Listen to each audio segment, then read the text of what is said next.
Hello everyone, আসসালামু আলাইকুম। আশা করি সবাই খুবই খুবই ভালো আছো। তোমাদের আরেকবার স্বাগতম জানাচ্ছি আমাদের প্রোগ্রামিং এর ক্লাসে। সো প্রথম ক্লাসটাতে আমাদের একটু সমস্যা হয়েছিল, যেই সমস্যার জন্য আমরা ক্লাসটা 30 মিনিট পরে মানে এখন শুরু করছি। সো বলো সবাই আমাকে শুনতে পাচ্ছ কিনা, আমার ভিডিও দেখতে পাচ্ছ কিনা, এখন সাউন্ড একদম ঠিক আছে কিনা?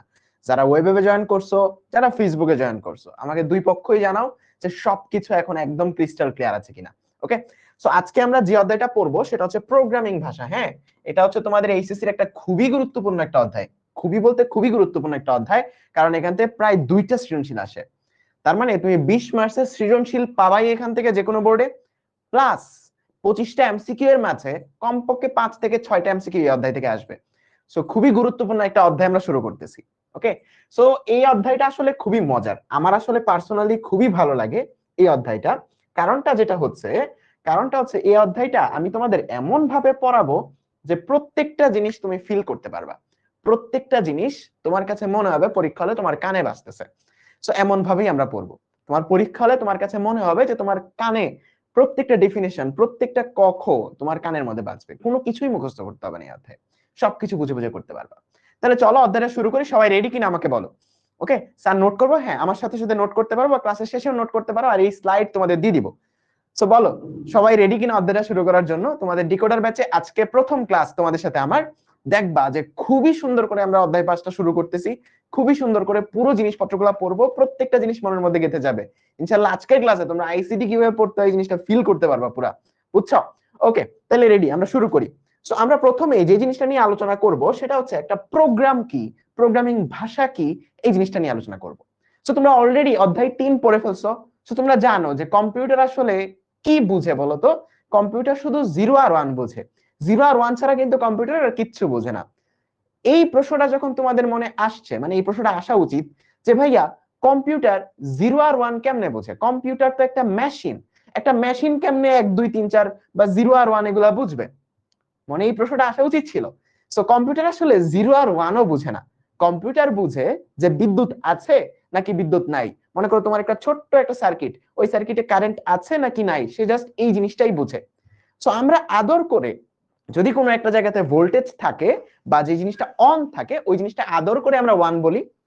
আর যদি কোনো জায়গাতে ভোল্টেজ না থাকে বা কারেন্ট না থাকে বা অফ থাকে, ওই জিনিসটাকে আমরা আদর করে 0 বলি। তার মানে কম্পিউটার 0 আর 1 বুঝে না। কম্পিউটার মূলত যে জিনিসটা বুঝে সেটা হচ্ছে বিদ্যুৎ আছে নাকি বিদ্যুৎ নাই। ওকে, ঠিক আছে। তাইলে এখন প্রোগ্রামিং জিনিসটা আসলে কি, এই জিনিসটা তোমার এখন বুঝতে হবে যে প্রোগ্রামিং জিনিসটা কি। দেখো, আমরা বাস্তব জীবনের অনেকগুলা কাজ এখন কিন্তু কম্পিউটার দিয়ে করি। তোমাকে যদি আমি বলি ছোটবেলায়, তোমাদের একটা জিনিস মনে আছে কিনা আমাকে বলো। ছোটবেলায় তোমরা একটা জিনিস করতা, তোমাদের ক্লাস 3 4-এ তোমাদেরকে একটা জিনিস দিত, যে 5টা সংখ্যা দিত, বলতো ছোট থেকে বড়তে সাজাও, মনে আছে?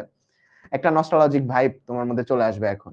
ছোটবেলায় এই কথাটা বলতো যে 5টা সংখ্যা ছোট থেকে বড়তে সাজাও বা বড় থেকে ছোটতে সাজাও, মনে আছে? এই জিনিসগুলো তোমরা করতা। এখন তোমার কাছে আমার প্রশ্ন, যদি তোমাকে আমি 50,000টা সংখ্যা দিই এবং বলি যে ছোট থেকে বড়তে সাজাও, বলো এটা মানুষের পক্ষে সম্ভব? Yes or no? চেষ্টা করবা আমার ক্লাসগুলোতে আমার সাথে কমিউনিকেট করতে, আমার সাথে কথা বলতে। তাহলে তোমার কাছে মনে হবে যে তোমার বাসায় এসে পড়াচ্ছি আমি, তোমার কাছে মনে হবে যে ভাইয়া তোমার সামনে দাঁড়ায় আছি। ঠিক আছে? সো একদম খুবই মজা লাগবে ক্লাসটা তখন। সম্ভব না সেটা, তাই না? তার মানে 50,000 জন বা 50,000টা নাম্বার তোমাকে যদি বলি যে ছোট থেকে বড়তে সাজাও, এটা কখনোই মানুষের পক্ষে সম্ভব না, কিন্তু এটা মেশিন বা কম্পিউটারের পক্ষে সম্ভব। তার মানে আমরা এখন বর্তমান যুগে মানুষের কাজ যন্ত্র দিয়ে করাই বা কম্পিউটার দিয়ে করাই, তাই না? মানুষের কাজ আমরা এখন কম্পিউটার দিয়ে করাই, রাইট? তাইলে প্রোগ্রাম বলতে কি বুঝায়? একটু কানের মধ্যে শুনো, চোখটা অফ করে, যে আমরা যখন আমাদের কোনো কাজ কোনো একটা যন্ত্র দিয়ে করাতে চাই, তখন তাকে যে ধাপে ধাপে নির্দেশগুলো আমাদের দিতে হয়, ওই নির্দেশগুলোর সমষ্টিকে বলা হয় প্রোগ্রাম। তার মানে কম্পিউটার কি শুধু তোমার মানে তোমার বললেই কাজ করে দিবে? না, তাকে নির্দেশ দিতে হবে। তার মানে আমরা যে ধাপে ধাপে যে নির্দেশগুলা দেই, ধরো 3টা সংখ্যা যোগ করার জন্য তুমি একটা নির্দেশ দিবা, তাহলে নির্দেশটা কিভাবে দিবা? তুমি এইভাবে দিবা যে 3টি সংখ্যা নাও, 3টি সংখ্যা নাও, তারপর কি বলবা?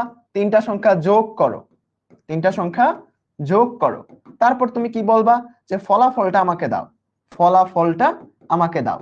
তার মানে তুমি ধাপে ধাপে একটা নির্দেশ তোমাকে দিতে হবে। তোমাকে ধাপে ধাপে একটা নির্দেশ তোমাকে এই জায়গাতে দিতে হবে যদি তুমি কম্পিউটারকে দিয়ে কোনো একটা কাজ করাতে চাও। ধরো তুমি হচ্ছে 1 থেকে 50,000 সংখ্যা বা 50,000টা সংখ্যা তুমি সিরিয়ালি সাজাতে চাও ছোট থেকে বড়, তাহলে তুমি কি নির্দেশ দিবা? তুমি নির্দেশ দিবা এইভাবে যে সংখ্যাগুলোর থেকে সবচেয়ে ছোট যেটা ওটা সবার প্রথমে দাও, তার থেকে একটু বড় যেটা ওটা এর পরে আয়না রাখো, তার থেকে একটু বড় যেটা ওটা এর পরে আয়না রাখো। তার মানে তোমাকে ধাপে ধাপে নির্দেশ দিতে হয়। তাইলে গড়ে কি দাঁড়াইলো? কম্পিউটারকে দিয়ে কোনো একটা কাজ যখন আমরা করাতে চাই, কম্পিউটারকে দিয়ে যখন কোনো একটা কাজ আমরা করাতে চাই, ওই কাজটা করানোর জন্য যে ধাপে ধাপে নির্দেশগুলো দিতে হয়, ওই নির্দেশের সমষ্টিগুলো হয় প্রোগ্রাম। তাহলে চোখ অফ করে বলো তো কানে শোনা যায় কিনা? ডেফিনেশনটা কখনোই মুখস্থ করতে হবে না। ক্লাসের পরে তোমার যে বইও পড়তে হবে ব্যাপারটা এমন না, তুমি বই একবার রিডিং পড়লেই দেখো যে সব পারো, সব কানে বাজতেছে। তার মানে প্রোগ্রাম বলতে কি বোঝায়? চোখটা অফ করে কানের মধ্যে শুনো কিনা দেখো, যে আমরা যখন যন্ত্র দিয়ে কোনো একটা কাজ করাতে চাই তখন ধাপে ধাপে যে নির্দেশগুলা দিতে হয়, এই নির্দেশের সমষ্টি, নির্দেশগুলোর সমষ্টিকে বলা হয় প্রোগ্রাম। বলো ডেফিনেশনটা সবার ক্লিয়ার কিনা? এই নির্দেশগুলোর সমষ্টি, আমরা যে নির্দেশগুলা দিচ্ছি এই নির্দেশগুলোর সমষ্টিকে বলা হয় প্রোগ্রাম। বলো ডেফিনেশনটা সবার ক্লিয়ার কিনা? তোমাদের জন্য ফরমালি স্লাইডে লেখাও আছে, তোমরা চাইলে পরবর্তীতে নোট করে নিতে পারো যে যন্ত্রের মাধ্যমে কোনো সমস্যার সমাধান করার জন্য আমরা যে ধাপে ধাপে নির্দেশ দেই, এই নির্দেশগুলোকে বলা হয় প্রোগ্রাম। এই নির্দেশগুলোর সমষ্টিকে বলা হয় প্রোগ্রাম। মানে প্রোগ্রাম বলতে কি বোঝায়? ইনস্ট্রাকশন, তুমি কি নির্দেশ দিচ্ছ সেগুলোকে বলা হয় প্রোগ্রাম। ওকে, খুবই সুন্দর একটা জিনিস, ক্লিয়ার? ওকে, ঠিক আছে। সো এখন আমরা আরেকটা জিনিস পড়বো। আমাকে বলো, মনে করো তুমি একজনের মনের ভাষা বুঝতে চাও, তাইলে ওই মানুষটার মনের ভাষা বুঝতে হইলে তোমাকে ওই মানুষটার মনের ভাষায় কথা বলতে হবে না? মনে করো তুমি একজনকে চাচ্ছ যে যে তোমার কথা শুনুক, এখন সে যদি তোমার কথা নাই বুঝে তাইলে বলে কোনো লাভ আছে? কোনো লাভ নাই। তার মানে আমরা যদি কারোর সাথে কথা বলতে চাই, এটা কি নেসেসারি যে তার ভাষা আর আমার ভাষাটা সেম হওয়া লাগবে, যেন আমার কথাও সে বুঝতে পারে, তার কথাও আমি বুঝতে পারি? রাইট? হওয়া লাগবে কিনা বলো, উচিত কিনা? অবশ্যই দরকার। তাইলে এখন আমাকে বলো যে কম্পিউটার তো বুঝে 0 আর 1, কম্পিউটার বুঝে 0 আর 1। এখন তুমি যদি তাকে নির্দেশ দিতে চাও, তোমাকেও নির্দেশটা দিতে হবে 0 এবং 1 এ, তা নাহলে তো সে বুঝবে না। তার মানে আমাদের কম্পিউটার বুঝে হচ্ছে শুধুমাত্র 0 এবং 1। তার মানে তাকে যে নির্দেশটা তোমার দিতে হবে ওই নির্দেশটাও 0 আর 1 এই দিতে হবে অবশ্যই, না হলে সে কখনোই বুঝবে না। তার মানে তুমি যে তাকে যে নির্দেশটা দিবা, যে নির্দেশটা বা ইনস্ট্রাকশন গুলা যে তুমি দিবা, সেই নির্দেশগুলোও তোমাকে দিতে হবে 0 এবং 1 এ, তা না হলে সে কখনোই সেটা বুঝবে না। রাইট? ওকে, এখন বলো 0 আর 1 এইটা দিয়ে ইনস্ট্রাকশন দেয়া আমাদের জন্য সহজ নাকি কঠিন? অবশ্যই কঠিন। এত এত 0 এত এত 1 দিয়ে আমরা কিভাবে ইনস্ট্রাকশন দিব? মনে করো কোনো কিছু যোগ করার জন্য ইনস্ট্রাকশন হচ্ছে এরকম যে 0 1 1 0 1 0 1 1 1 1 1 এরকম। বলো তো এই জিনিসটা মনে রাখা বা এই জিনিসটা তুমি যখন কাজ করবা এই জিনিসটা মনে রাখা সহজ? সহজ না, এই জিনিসটা মনে রাখা খুবই কঠিন, তাই না? 0 আর 1 দিয়ে প্রোগ্রাম লেখা বা ইনস্ট্রাকশন দেয়া মানুষের পক্ষে স্ট্যান্ডস টু ইম্পসিবল। বাট কম ভেজালটা হইলো কম্পিউটারটা বা 0 আর 1 ছাড়া কিছু বুঝে না। সো এই জায়গাতেই আমাদের যে জিনিসগুলো উদ্ভব হয় সেটা হচ্ছে প্রোগ্রামিং, বিভিন্ন ভাষা। অর্থাৎ আমরা ইনস্ট্রাকশন গুলা যেই ভাষা ব্যবহার করে দেই সেই ভাষাকে বলা হয় প্রোগ্রামিং ভাষা। তাইলে প্রোগ্রাম বলতে কি বোঝায় আরেকবার রিক্যাপ করো, কানে দেখবা যে পরীক্ষা হলে যে এমনি কানের মধ্যে বাজবে, যে কম্পিউটারকে দিয়ে বা যন্ত্র দিয়ে কোনো একটা কাজ করানোর লক্ষ্যে ধারাবাহিক যে নির্দেশগুলা দেই সেই নির্দেশগুলাকে বলা হয় প্রোগ্রাম। যে ভাষা ব্যবহার করে নির্দেশগুলা দেই সেই ভাষাকে বলা হয় প্রোগ্রামিং ভাষা। এখন আমরা আরেকটা জিনিস বুঝলাম যে এই ভাষাটা অবশ্যই কি হইতে হবে? 0 এবং 1 হইতে হবে, না হলে কম্পিউটার বুঝবে না, না হলে কম্পিউটার বুঝবে না। বুঝছো? এখন তোমার সাথে যদি কোনো চাইনিজ মানুষ কথা বলে তুমি বুঝবা? কখনোই বুঝবা না। একটা ভিডিও আছে, এটা খুবই ফেমাস, ইউটিউবে গেলে তোমাদের দেখানো যাবে। ইউটিউবে কি জানি একটা ভিডিও আছে ডিপ জলের, ওকে আমি জাস্ট তোমাকে দেখাই।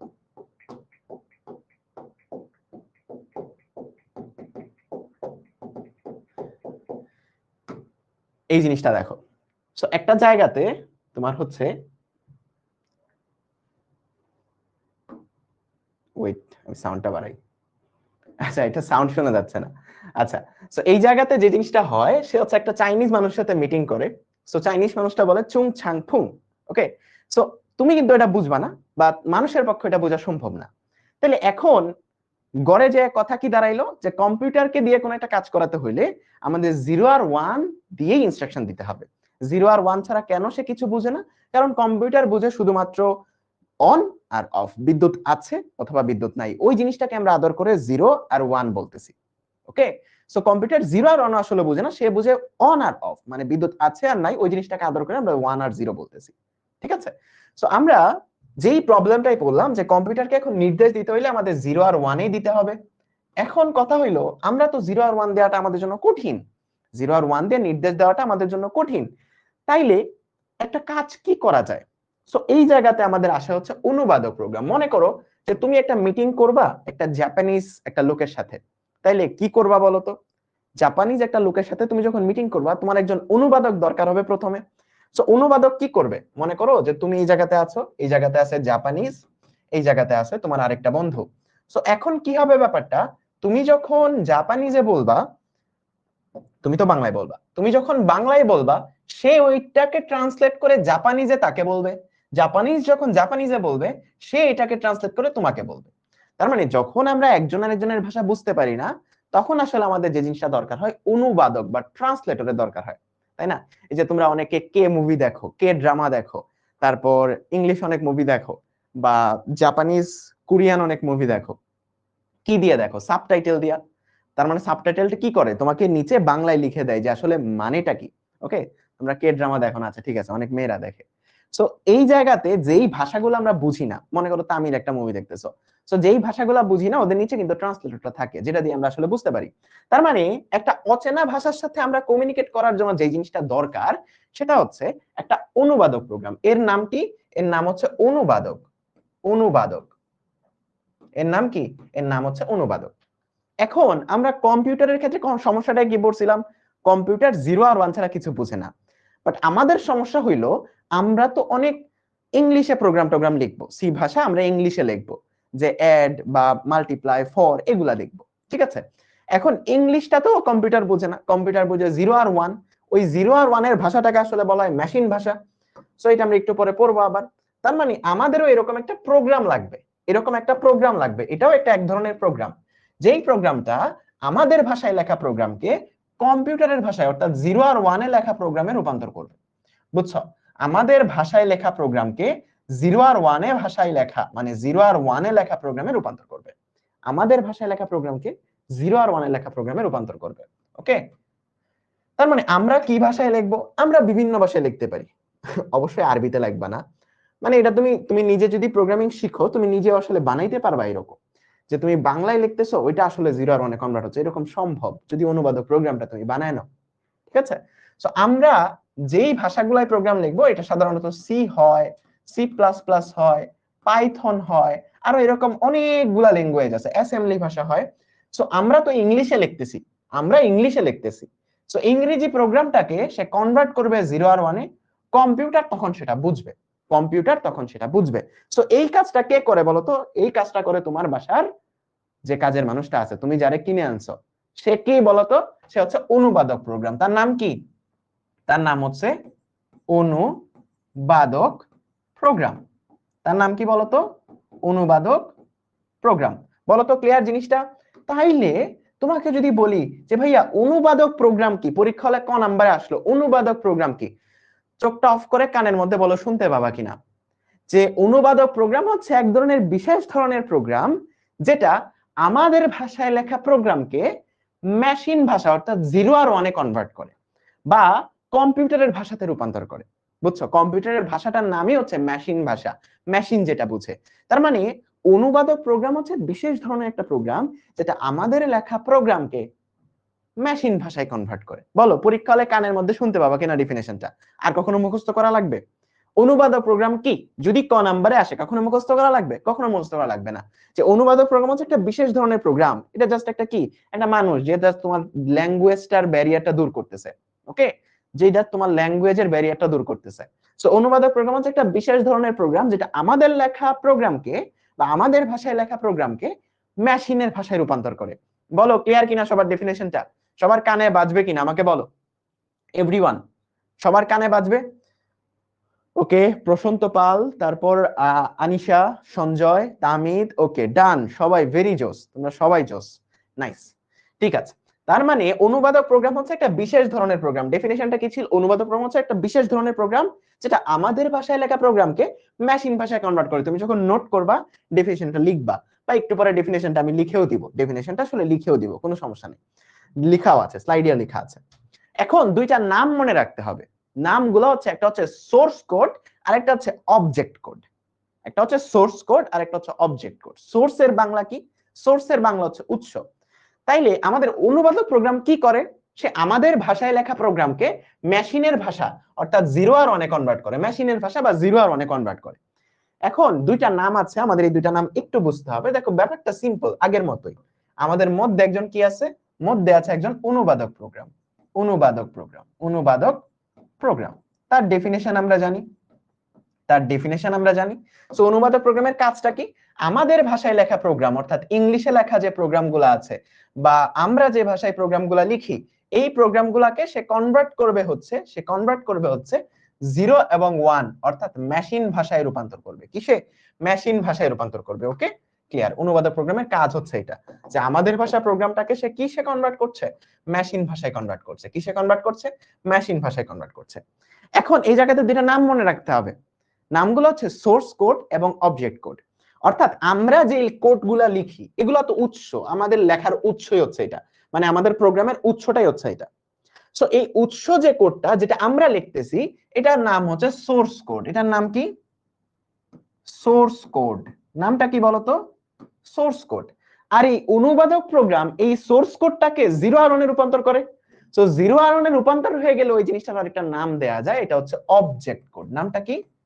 Object code. Object code. তার মানে দুইটা জাস্ট নাম দিচ্ছি। একটা হচ্ছে অনুবাদকের আগে, অনুবাদ হওয়ার আগে, মনে করো চাইনিজ ভাষা, আর একটা হচ্ছে বাংলা ভাষা। সো আমরা অনুবাদের আগে যেই লেখাটা আমরা লিখতেছি এটার নাম হচ্ছে সোর্স কোড। অনুবাদকের পরে, মানে সে অনুবাদ করে যে 0 আর 1 এ রূপান্তর করে ফেলছে, ওইটুকু হইলে ওই কোডটাকে বলি আমরা অবজেক্ট কোড। ঠিক আছে? ঠিক আছে, তাইলে এখান থেকে কিন্তু একটা এমসিকিউ আসে, বোর্ডে একটা এমসিকিউ আসছে এখান থেকে। ওকে, সো আমাকে বলো তাইলে অনুবাদক প্রোগ্রামের ডেফিনেশনটা আমরা আরেকটু এখন সুন্দর করে দিতে পারবো। আগে তো একটা বেসিক ডেফিনেশন পড়ছি, এখন একটু সুন্দর করে দিতে পারবো যে অনুবাদক প্রোগ্রাম কাকে বলে। অনুবাদক প্রোগ্রাম হচ্ছে একটা বিশেষ ধরনের প্রোগ্রাম যেটা আমাদের লেখা সোর্স কোডকে মেশিন ভাষা বা অবজেক্ট কোডে রূপান্তর করে। দুইটা জাস্ট কিওয়ার্ড তুমি অ্যাড করে দিলা, টিচার ডেফিনেশনে খুশি হয়ে যাবে যে সেই সোর্স কোড কি এটাও জানে, অবজেক্ট কোড কি এটাও জানে। তার মানে অনুবাদক প্রোগ্রামের ডেফিনেশনটা বলো, চোখ অফ করলে এখন কানের মধ্যে শুনতে পাও কিনা? যে অনুবাদক প্রোগ্রাম হচ্ছে একটা বিশেষ ধরনের প্রোগ্রাম যেটা আমাদের লেখা প্রোগ্রাম অথবা সোর্স কোডকে মেশিন ভাষার প্রোগ্রাম বা অবজেক্ট কোডে রূপান্তর করে। বলো ক্লিয়ার কিনা? পানির মতো ক্লিয়ার কিনা বলো? সবার কানে বাজবে পরীক্ষা হলে, সবার কানে বাজবে, সবার কানে বাজতে হবে। এটা কিন্তু মুখস্থ করার জিনিস না, আমি তোমাদেরকে কিছুই মুখস্থ করতে বলবো না, কিছুই পড়তে হবে না, কিছুই পড়তে হবে না, জাস্ট ক্লাসগুলো মনোযোগ দিয়ে করবা, যা প্র্যাকটিস করতে বলি প্র্যাকটিস করবা, তাইলেই হবে। কানে বাজতে হবে পরীক্ষা হলে, মুখস্থ করা যাবে না। তার মানে অনুবাদক প্রোগ্রাম হচ্ছে একটা বিশেষ ধরনের প্রোগ্রাম যেটা আমাদের লেখা সোর্স কোডকে মেশিন ভাষা বা অবজেক্ট কোডে রূপান্তর করে। ওকে, নাইস। এখন এই অনুবাদক প্রোগ্রামের কিছু প্রকারভেদ আছে। দেখো এই জায়গায় লেখা আছে যে যে প্রোগ্রাম অন্য সব ভাষায় লেখা সোর্স কোডকে মেশিন ভাষা বা অবজেক্ট কোডে রূপান্তর করে তাকে বলা হয় অনুবাদক প্রোগ্রাম। আমরা যেটা মুখে মুখে কানের মধ্যে বাজতেছে ওটা আজ স্লাইডে লিখে দিছি ভাই, এগুলা ভুং ভাং, এগুলা তোমাদের নোটেও থাকবে, তোমরা পরবর্তীতে রিভিশন দেওয়ার জন্য। সো নোটে সুন্দর করে এরকম ডেফিনিশনটা লিখবা। এখন এই অনুবাদক প্রোগ্রামের কিছু টাইপ আছে। ওকে, কিছু টাইপ আছে। টাইপটা হইলো 3 প্রকার। কত প্রকার অনুবাদক প্রোগ্রাম? 3 প্রকার। একটা হচ্ছে, একটার নাম হচ্ছে অ্যাসেম্বলার। প্রত্যেকটা ডিটেইলসে পড়বো, কোনো প্যারা নাই, কানের মধ্যে বাজবে, তোমার মুখস্থ করতে হবে না। কোনো কিছু মুখস্থকে না বলো, ঠিক আছে? মুখস্থকে না বলো, কোনো কিছু মুখস্থ করতে হবে না। একটা হচ্ছে অ্যাসেম্বলার, একটা হচ্ছে কম্পাইলার, আর একটা হচ্ছে ইন্টারপ্রেটার। ওকে, তিনজন কিন্তু একই মায়ের পেটের ভাই। তার মানে তিনজনের ডেফিনিশন কিন্তু একই, যে আমাদের লেখা সোর্স কোডকে মেশিন ভাষায় প্রোগ্রাম মানে অবজেক্ট কোডে রূপান্তর করবে। তিনজন সিমিলার, তিনজনের কাজ একদম সিমিলার। প্রত্যেকটা ডেফিনিশনে দেখো, কম্পাইলার হলো একটা বিশেষ ধরনের অনুবাদক প্রোগ্রাম যেটা হাই লেভেলের ভাষার লিখিত প্রোগ্রামকে মেশিন ভাষা বা অবজেক্ট কোডে রূপান্তর করে, অর্থাৎ আমাদের লেখা প্রোগ্রামকে মেশিন ভাষায় কনভার্ট করে। ওকে ভাই, এগুলা কি নোট করবো না? ক্লাসের শেষে তুমি নোট করো, ক্লাসের শেষে সুন্দর করে নোট করো। যখন এই স্লাইডটাও তোমাকে দিয়ে দিব তখন স্লাইডটা দেখে দেখে তুমি নোটটা করে নিও। ওকে, এখন জাস্ট ক্লাসটা মনোযোগ দিয়ে শোনো, দেখবা যে ডেফিনেশন গুলো ক্লাসে মুখস্থ হয়ে যাচ্ছে, তুমি নোটে ফোকাস করো না এখন। আচ্ছা, তাইলে তিনটা টাইপ কি, অ্যাসেম্বলার, কম্পাইলার এবং ইন্টারপ্রেটার। এখান থেকে বোর্ডে খ নাম্বার আসবেই। প্রোগ্রামিং থেকে যে দুইটা সৃজনশীল আসবে বোর্ডে, ওই বোর্ডের একটা সৃজনশীলের খ নাম্বারে এই প্রশ্নটা থাকবেই যে কম্পাইলার ইন্টারপ্রেটারের পার্থক্য। তার মানে পরীক্ষালে কি আসবে প্রশ্নটা তোমাকে বলে দিছি। এটা বোর্ডের পরীক্ষা হোক কলেজের পরীক্ষা হোক, এই প্রশ্নটা তুমি পাবাই, এটা মাস্ট তুমি পাবাই। এই প্রশ্নটাই পরীক্ষাতে আসবে যে কম্পাইলার এবং ইন্টারপ্রেটারের পার্থক্য। আমি তোমাকে প্রশ্ন আউট করে দিলাম। ওকে, সো এটা খুব সুন্দর করে দেখবা যে কানের মধ্যে বাজবে। এখন ওয়েট করো, অ্যাসেম্বলার কি জিনিস দেখো। জাস্ট তিনটা জিনিস এই জায়গাতে। একটা হচ্ছে অ্যাসেম্বলার, এটা মনে করো আলাদা জিনিস। কম্পাইলার আর ইন্টারপ্রেটার, তিনটা জিনিস এই জায়গাতে। অ্যাসেম্বলার হচ্ছে এক ধরনের ভাষা, এটা একটু পরে আমরা পড়বো। একটা ভাষা আছে, ওই বিশেষ ভাষাটার নাম হচ্ছে অ্যাসেম্বলি ভাষা। কি ভাষা? একটা বিশেষ ভাষা আছে, যেই ভাষাটার নাম হচ্ছে অ্যাসেম্বলি ভাষা। দেখো আমাদের যেমন ভাষা বিভিন্ন রকম হইতে পারে, বাংলা, ইংলিশ, উর্দু, আরবি, হিন্দি, যে কোনো কিছু হইতে পারে। এরকম কম্পিউটারের যে প্রোগ্রামগুলা, এটা আমরা বিভিন্ন ভাষায় লিখতে পারি। সি একটা ভাষার নাম, সি প্লাস প্লাস একটা ভাষার নাম, পাইথন একটা ভাষার নাম, জাভা একটা ভাষার নাম। তার মানে অনেক রকমের ভাষা হইতে পারে। সো এরকম অ্যাসেম্বলি ল্যাঙ্গুয়েজ, এটা আসলে একটা ভাষার নাম। অ্যাসেম্বলি ল্যাঙ্গুয়েজ, এটা নিয়ে আরো ডিটেইলসে আমরা একটু পরে পড়বো। সো অ্যাসেম্বলি ল্যাঙ্গুয়েজ এটা আসলে একটা ভাষার নাম। এটা কি? এটা একটা ভাষার নাম, একটু পরে ডিটেইলসে পড়বো, হাতে রেখে দাও। সো অ্যাসেম্বলি ভাষা এটা একটা ভাষা, এটা সম্পর্কে ডিটেইলসে আমরা একটু পরে পড়বো। সো জাস্ট মনে রাখো যে এক একটা, হ্যাঁ নোট জেএস, এই যে একজন নাম বলছে। সো এক একটা ল্যাঙ্গুয়েজকে অনুবাদক করার জন্য অনুবাদক প্রোগ্রামও বিশেষ ধরনের হইতে হয়। যেই অনুবাদক প্রোগ্রামটা বাংলা ভাষাকে অনুবাদ করতে পারে, ওই অনুবাদক প্রোগ্রাম কিন্তু ইংরেজি ভাষাকে অনুবাদ করতে পারবে না। তার মানে প্রত্যেকটা ভাষার জন্য ডেডিকেটেড অনুবাদক প্রোগ্রাম লিখতে হয় আমাদের। প্রত্যেকটা ভাষার জন্য ডেডিকেটেড অনুবাদক প্রোগ্রাম লিখতে হয়। কারণ একজন মানুষ চাইনিজ আর বাঙালির সাথে কমিউনিকেট করাইতে পারে, সে কি জাপানিজ আর বাঙালির সাথে কমিউনিকেট করাইতে পারবে? পারবে না, কারণ সে তো জাপানিজ বুঝে না, সে চাইনিজ বুঝে। রাইট? তার মানে অনুবাদক প্রোগ্রামও আমাদের যেই ভাষায় লিখতেছি প্রোগ্রাম, তার জন্য বিশেষ একটা অনুবাদক প্রোগ্রাম আমাদের তৈরি করতে হয়। বোঝা গেল? সো অ্যাসেম্বলি একটা ভাষা আছে, এটা নিয়ে আমরা ডিটেইলসে পড়ব আর একটু পরে। অ্যাসেম্বলি ভাষা একটা আছে, ওই ভাষার যে প্রোগ্রামগুলা, ওইগুলাকে যারা মেশিন ভাষায় কনভার্ট করে, ওই অনুবাদক প্রোগ্রামকে একটা বিশেষ নাম দেওয়া হয় অ্যাসেম্বলার। তার মানে তুমি জাস্ট ডেফিনেশনটা তোমার পরীক্ষায় এমনি লিখতে পারবা, অ্যাসেম্বলার হচ্ছে বিশেষ ধরনের একটা অনুবাদক প্রোগ্রাম, যেটা অ্যাসেম্বলি ভাষায় লেখা প্রোগ্রামকে মেশিন ভাষা বা অবজেক্ট কোডে রূপান্তর করে। সোর্স কোড, অবজেক্ট কোড, এই কিওয়ার্ড গুলা দিলে তোমার ডেফিনেশন সুন্দর হয়ে যাবে। তার মানে অ্যাসেম্বলার হচ্ছে বিশেষ ধরনের একটা অনুবাদক প্রোগ্রাম। এরা সবাই কিন্তু অনুবাদক প্রোগ্রাম। বিশেষ ধরনের একটা অনুবাদক প্রোগ্রাম, যেটা অ্যাসেম্বলি ভাষায় লেখা প্রোগ্রামকে মেশিন ভাষা বা জিরো আরনে রূপান্তর করে। বলো ক্লিয়ার কিনা? ওকে। আর কম্পাইলার আর ইন্টারপ্রেটার দুইটা আসলে একই জিনিস, দুইটা ডেফিনেশন একদম সেম, একদম জাতের মানে মায়ের পেটের ভাই, এক মায়ের পেটের ভাই। ঠিক আছে? কম্পাইলার ইন্টারপ্রেটার দুইটা একই জিনিস। দুইটার কাজ কি? হাই লেভেল ল্যাঙ্গুয়েজ যেগুলো আছে, হাই লেভেল ল্যাঙ্গুয়েজ, এটাও কি একটু পরে পড়বো। এই কিওয়ার্ড গুলো আমরা একটু পরে পড়বো যে কোনগুলাকে হাই লেভেল ল্যাঙ্গুয়েজ বলি। তার মানে এটাও হাতে রেখে দাও, হাই লেভেল ল্যাঙ্গুয়েজ কাকে বলে, এটা একটু পরে পড়বো। সো যেমন একটা example, C, C plus plus, এগুলাকে বলা হয় হাই লেভেল ল্যাঙ্গুয়েজ। পাইথন, এটা আমরা একটু পরে পড়বো। সো হাই লেভেল ল্যাঙ্গুয়েজকে যারা মেশিন ভাষায় কনভার্ট করে, তাদের নাম হচ্ছে কম্পাইলার এবং ইন্টারপ্রেটার। এখন বলবা যে ভাই দুইটা যদি একই হয়, তাহলে দুইটার নাম কেন দিলেন? ওই যে একটা একটা মিম আছে না, একটা মিম আছে না, ওই যে ভাই গরুর দাম কত? কয় 1 লাখ। কয় লালডা না কালাডা? বলে লালডা। 1 লাখ। তাহলে কালাডা কত? কালাডাও 1 লাখ। গরু খায় কি? ভুসি। কোনটা, লালডা না কালাডা? লালডা খায় ভুসি, তাহলে কালাডা কি খায়?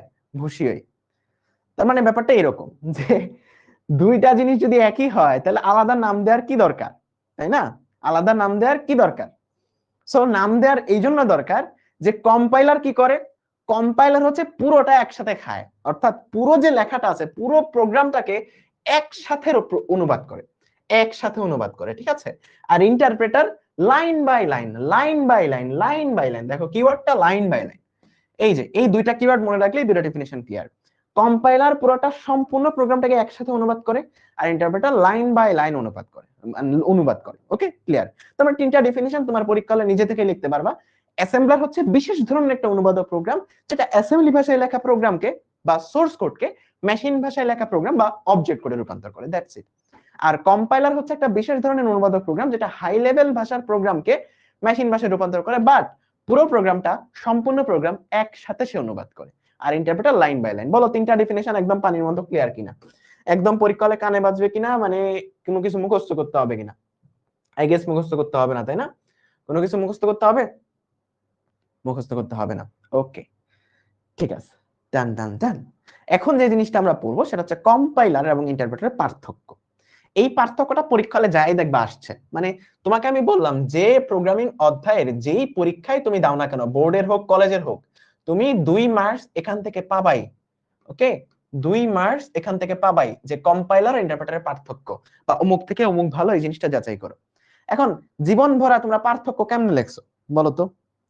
জীবন ভরা তোমাকে যদি খ নাম্বারের প্রশ্ন দেয় যে অপরিচিতার মামা আর অমুক তাদের পার্থক্য লেখো, তুমি জীবন ভরা মুখস্থ করে লেখছো।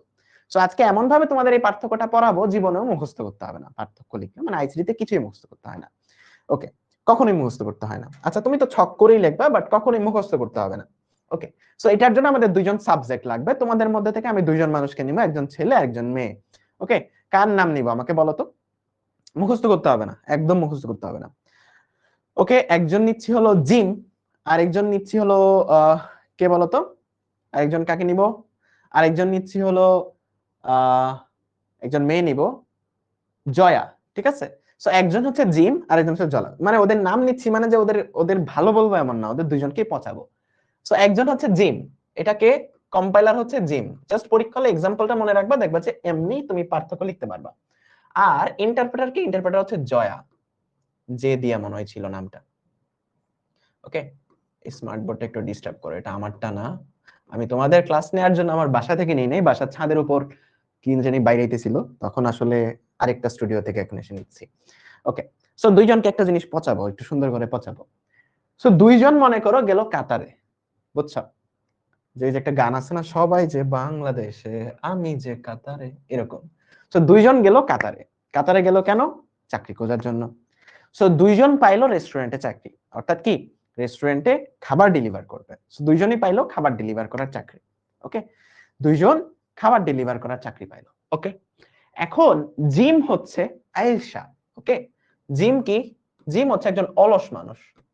জিম হচ্ছে একজন অলস মানুষ, আয়েশা মানুষ। ওকে, জিম কি? অলস মানুষ, আয়েশা মানুষ। আর এই যে জয়া আছে, মেয়েরা তো একটু কাজ টাজ করতে পারে, সো জয়া হচ্ছে অলস না, সে হচ্ছে কি বলতো, হার্ড ওয়ার্ক করতে পারে। ওকে, এখন বলো, মনে করো তোমাকে তোমার আম্মু বললো যে ওই ঘর থেকে একটা বালিশ আন, একটা ল্যাপটপ আন, একটা মোবাইল আন, তারপর একটা চার্জার আন, ওই ঘর থেকে এই জিনিসগুলো নিয়ে আয়। তুমি যদি অলস হও তুমি কি করবা? তুমি বালিশ নিবা এখানে, ল্যাপটপ নিবা এখানে, মোবাইল নিবা মুখে করে ধরবা, আর চার্জার নিবা গলায়, তাই না? চারটা একসাথে নিয়ে আসবা। যারা অলস তারা কি করবে? চারটা একসাথে নিয়ে আসবে। আর যারা অলস না তারা কি করবে বলতো? তারা 1 বাই 1 নিয়ে আসবে। তারা 1 বাই 1 নিয়ে আসবে। ঠিক আছে, আচ্ছা, তারা 1 বাই 1 নিয়ে আসবে। ওকে, তারা 1 বাই 1 নিয়ে আসবে। ঠিক আছে, সো যারা অলস তারা একসাথে নিয়ে আসবে। এখন তারা তো রেস্টুরেন্টে চাকরি করতেছে, এখন তারা তো অর্ডার নিতে হবে তাদের। সো রেস্টুরেন্টে মানুষ আসলো খাইতে, সো তারা অর্ডার দিচ্ছে যে আমার জন্য একটা পিৎজা আনবা, একটা বার্গার আনবা, একটা স্যান্ডউইচ আনবা, একটা বিরিয়ানি আনবা, ঠিক আছে, আর অনেক কিছু আনবা। তার মানে অনেকগুলা খাবার অর্ডার দিল, অনেকগুলা খাবার অর্ডার দিল যে একটা পিৎজা আনো, একটা পিৎজা আনো, একটা বার্গার আনো, তারপর একটা বিরিয়ানি আনো, আরো অনেকগুলা খাবার বললো। যারা দুপুরে খাও নাই তোমাদের তো ক্ষুধা লেগে যাবে। সো দুইজনকে সেম কথা বললো। জিম কেও বললো এই জিনিসগুলো আনো, তারপর জয়াকেও বললো এই জিনিসগুলো আনো। ওকে, জিম কেও বললো এই জিনিসগুলো আনো, জয়াকেও বললো এই জিনিসগুলো আনো। এখন জিম তো অলস, সে কি করবে বলতো? জাস্ট বুঝার চেষ্টা করো, মনোযোগ দিয়া, এক্সাম্পল থেকে সরে যাও না। জিম কি করবে? সে তো অলস, সবগুলো একসাথে নিয়ে আসবে। সবগুলো একসাথে নিয়ে আসবে, রাইট? সবগুলো একসাথে নিয়ে আসবে। যদি সবগুলো একসাথে নিয়ে আসে, তাইলে প্রথম পার্থক্যটা তোমার এই জায়গাতে, যে জিম কি করবে, কম্পাইলার কি করবে, একসাথে পুরোটাকে কম্পাইল করবে বা একসাথে নিয়ে আসবে। একসাথে নিয়ে আসবে, জাস্ট এই এক্সাম্পলটার সাথে মিলাও, একসাথে নিয়ে আসবে, একসাথে নিয়ে আসবে। এগুলা নোট করা লাগবে না, এগুলা কোনো বেসিক জিনিস, মানে এগুলা তোমাদের মনে রাখার জন্য। আর জয়া কি করবে, ইন্টারপ্রেটার কি করবে, একটা একটা করে নিয়ে আসবে। একটা বা একটা একটা লাইন বা এক লাইন এক লাইন করে একটা করে নিয়ে আসবে, একটা করে নিয়ে আসবে। ওকে, এখন আমাকে বলো তো কার সময় বেশি লাগবে পুরাটা খাবার আনতে, সবগুলা খাবার আনতে? কার সময় বেশি লাগবে আমাকে বলো। জিমের সময় বেশি লাগবে নাকি জয়ার? এই তো, very good very good, Jaya বলতেছে আমার। Very good. তার মানে জয়া একটা করে আনতেছে, তার মানে তার সময় বেশি লাগবে, তার সময় কম। তার মানে কম্পাইলার সবটা একসাথে, ভাই অলস মানুষ, সবটা একদম মাথায় করে নিয়ে আসতেছে, তার মানে তার সময় কম লাগবে, সময় কম লাগবে। আর জয়া যে একটা করে আনতেছে তার তো সময় বেশি লাগবে, বোঝা উচিত। তার মানে তার সময় বেশি লাগবে, সময় বেশি লাগবে পুরো খাবারটা আনতে বা পুরো প্রোগ্রামটাকে মেশিন ভাষায় কনভার্ট করতে। এখন আমাকে বলাও একটা জিনিস, যে কার মেমোরি বেশি খরচ হবে, আমাকে বলো তো কার মেমোরি বেশি খরচ হবে। দেখো জিম পিজাও মনে রাখা লাগতেছে, pizza pizza, burger burger, biryani biryani, কখনো বাজার করতে তোমাকে পাঠাইছে? বাজার করতে পাঠালে কিন্তু সবাই রাস্তা দিয়ে এমনি জবে জবে যায় যে কি কি আনবো কি কি আনবো, মনে আছে কিনা। তার মানে তার মেমোরি বেশি খরচ হবে, তার আসলে সবগুলা মনে রাখতে হবে। তার মানে তার মেমোরি বেশি খরচ হচ্ছে, মেমোরি বেশি খরচ হচ্ছে, মেমোরি বেশি খরচ হচ্ছে, মেমোরি বেশি খরচ হচ্ছে। আর জয়া তো একটা করে আনতেছে ভাই, ও পিজা আনলো, পরে বললো যে বার্গারও নিয়ে আসো, সে বার্গার আনতে যাবে, তারপর বললো যে ওইটা নিয়ে আসলো, বলবো বিরিয়ানি নিয়ে চলে আসো। তার মানে একটা একটা করে, তার মেমোরি বেশি লাগতেছে না, তার মানে মেমোরি কম খরচ হচ্ছে, মেমোরি কম খরচ হচ্ছে, মেমোরি কম খরচ হচ্ছে। ঠিক আছে, ওকে। আচ্ছা জিমও একজন মেয়ে, আচ্ছা প্যারা নেই। ঠিক আছে, তাহলে দুইজন মেয়ের এক্সাম্পল নিছি, পরবর্তী এক্সাম্পলে দুজন ছেলে নিব, তাইলে হিসাব বরাবর। সো এই তিনটা এক্সাম্পল বুঝছো, তার মানে কম্পাইলার পুরো প্রোগ্রামটা একসাথে অনুবাদ করে, যে কারণে কি হয়, তার সময় কম লাগে এবং তার মেমোরিও বেশি লাগে, যেহেতু পুরোটা একসাথে করতেছে। আর ইন্টারপ্রেটার এক লাইন এক লাইন, এই যে প্রথমে এক লাইন অনুবাদ করলো, তারপর আরেক লাইন, তার মানে তার সময় বেশি লাগতেছে, তার সময় বেশি লাগতেছে, কিন্তু মেমোরিটা কম খরচ হচ্ছে। এই জায়গাতে হচ্ছে একটা ব্যালেন্স হয়ে যাচ্ছে জিনিসটা। ওকে, এরপর আরেকটা জিনিস বলো। ধরো খাবার আনতে যে জিম করলো ভুল, মনে করো যে বার্গার আনতে যে সে স্যান্ডউইচ নিয়ে চলে আসলো, তার মানে তার সবগুলা ভুল কি যাকে দিচ্ছে সে একসাথে দিবে না বলতো, মানে একসাথে বলবে না যে এটা এটা এটা ভুল হয়েছে। তার মানে যখন তুমি সবগুলা অর্ডার একসাথে ডেলিভার করছো, তখনই তো কাস্টমার বলবে যে এটা এটা এটা ভুল। তার মানে ভুলগুলাও সে একসাথে দেখায়, তাই না? যেহেতু পুরোটা একসাথে করতেছে, ভুলগুলো একসাথে দেখাবে, ভুলগুলো একসাথে দেখাবে, তাই না? ভুলগুলো ভুলগুলো একসাথে দেখায়, একসাথে দেখায়, এগুলা নোট করার দরকার নেই, ভুলগুলা একসাথে দেখায়। আর জয়া তো একটা একটা করে আনতেছে, সো একটা যখন হইছে, মানে একটা যখন ভুল হইছে, কাস্টমার সাথে সাথেই বলবে যে এটা কি আনছো ভাই খাবার। তার মানে ভুলগুলা একটা একটা করে দেখাবে, তাই না? একটা একটা করে ভুলগুলা দেখাবে, একটা করে ভুলগুলা দেখাবে। এখন আমাকে বলো তো, ভুল ঠিক করা মানে ভুলটা তো ঠিক করতে হবে। আচ্ছা বুঝো নাই, আচ্ছা আবার বলো, আবার বলতেছি। মনে করো তুমি খাবার আনতে পিৎজা আনতে যায় বার্গার নিয়ে আসছো, বা বার্গার আনতে যায় তুমি স্যান্ডউইচ নিয়ে আসছো, মানে খাবার আনতে ভুল করছো বা অনুবাদ করতে ভুল করছো। তুমি যেহেতু একসাথেই সবটা অনুবাদ করতেছো, সবগুলা ভুল একসাথেই বলবে তোমাকে বা একসাথেই তুমি দেখাবা। আর যেহেতু লাইন বাই লাইন করতেছো, এক লাইন করে, তুমি আসলে একটা একটা করে দেখাবা ভুলগুলা, যে এই লাইনটা আমি চেক করতে যাই দেখলাম এই লাইনে একটা ভুল আছে, তারপর এই লাইনে চেক করতে যাই দেখলাম এই লাইনে একটা ভুল আছে। তার মানে এক লাইন করে তোমাকে ভুলটা দেখাবে। ওকে, বুঝছো? এখন বলো, দুইটার ক্ষেত্রে তো ভুলটা দেখাচ্ছে, কোনটা সমাধান করা সহজ হবে? একটু কমন সেন্স দিয়া বলো, কোনটা সমাধান করা সহজ হবে? কোনটা সমাধান করা সহজ হবে? সমাধান করা সহজ হবে হচ্ছে ফার্স্ট এরটা না, সমাধান করা সহজ হবে জয়ারটা, যেখানে একটা একটা করে ভুল দেখাচ্ছে। কারণটা কি? কারণ একটা করে যখন ভুল দেখাচ্ছে, তুমি ডেডিকেটেডলি ওইটা ঠিক করতে পারো, ডেডিকেটেডলি ওটা ঠিক করতে পারো। বাট একসাথে যখন মনে করো যে তুমি 10টা জিনিস আনছো, এর মধ্যে 6টাই ভুল, ওই 6টা আনলে আবার ওই 3টা ভুল থাকবে, ওই 3টা আনলে ওটার মধ্যে আবার একটা ভুল থাকবে।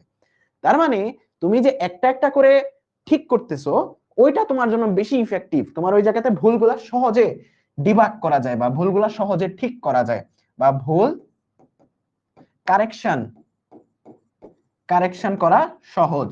ওকে, ভুল কারেকশন করা কি বলতো, ভুল কারেকশন করা সহজ। ওকে, এই স্মার্ট বোর্ডের কলমটা কেমন জানি, লেখা কেমন জানি হয়ে যাচ্ছে।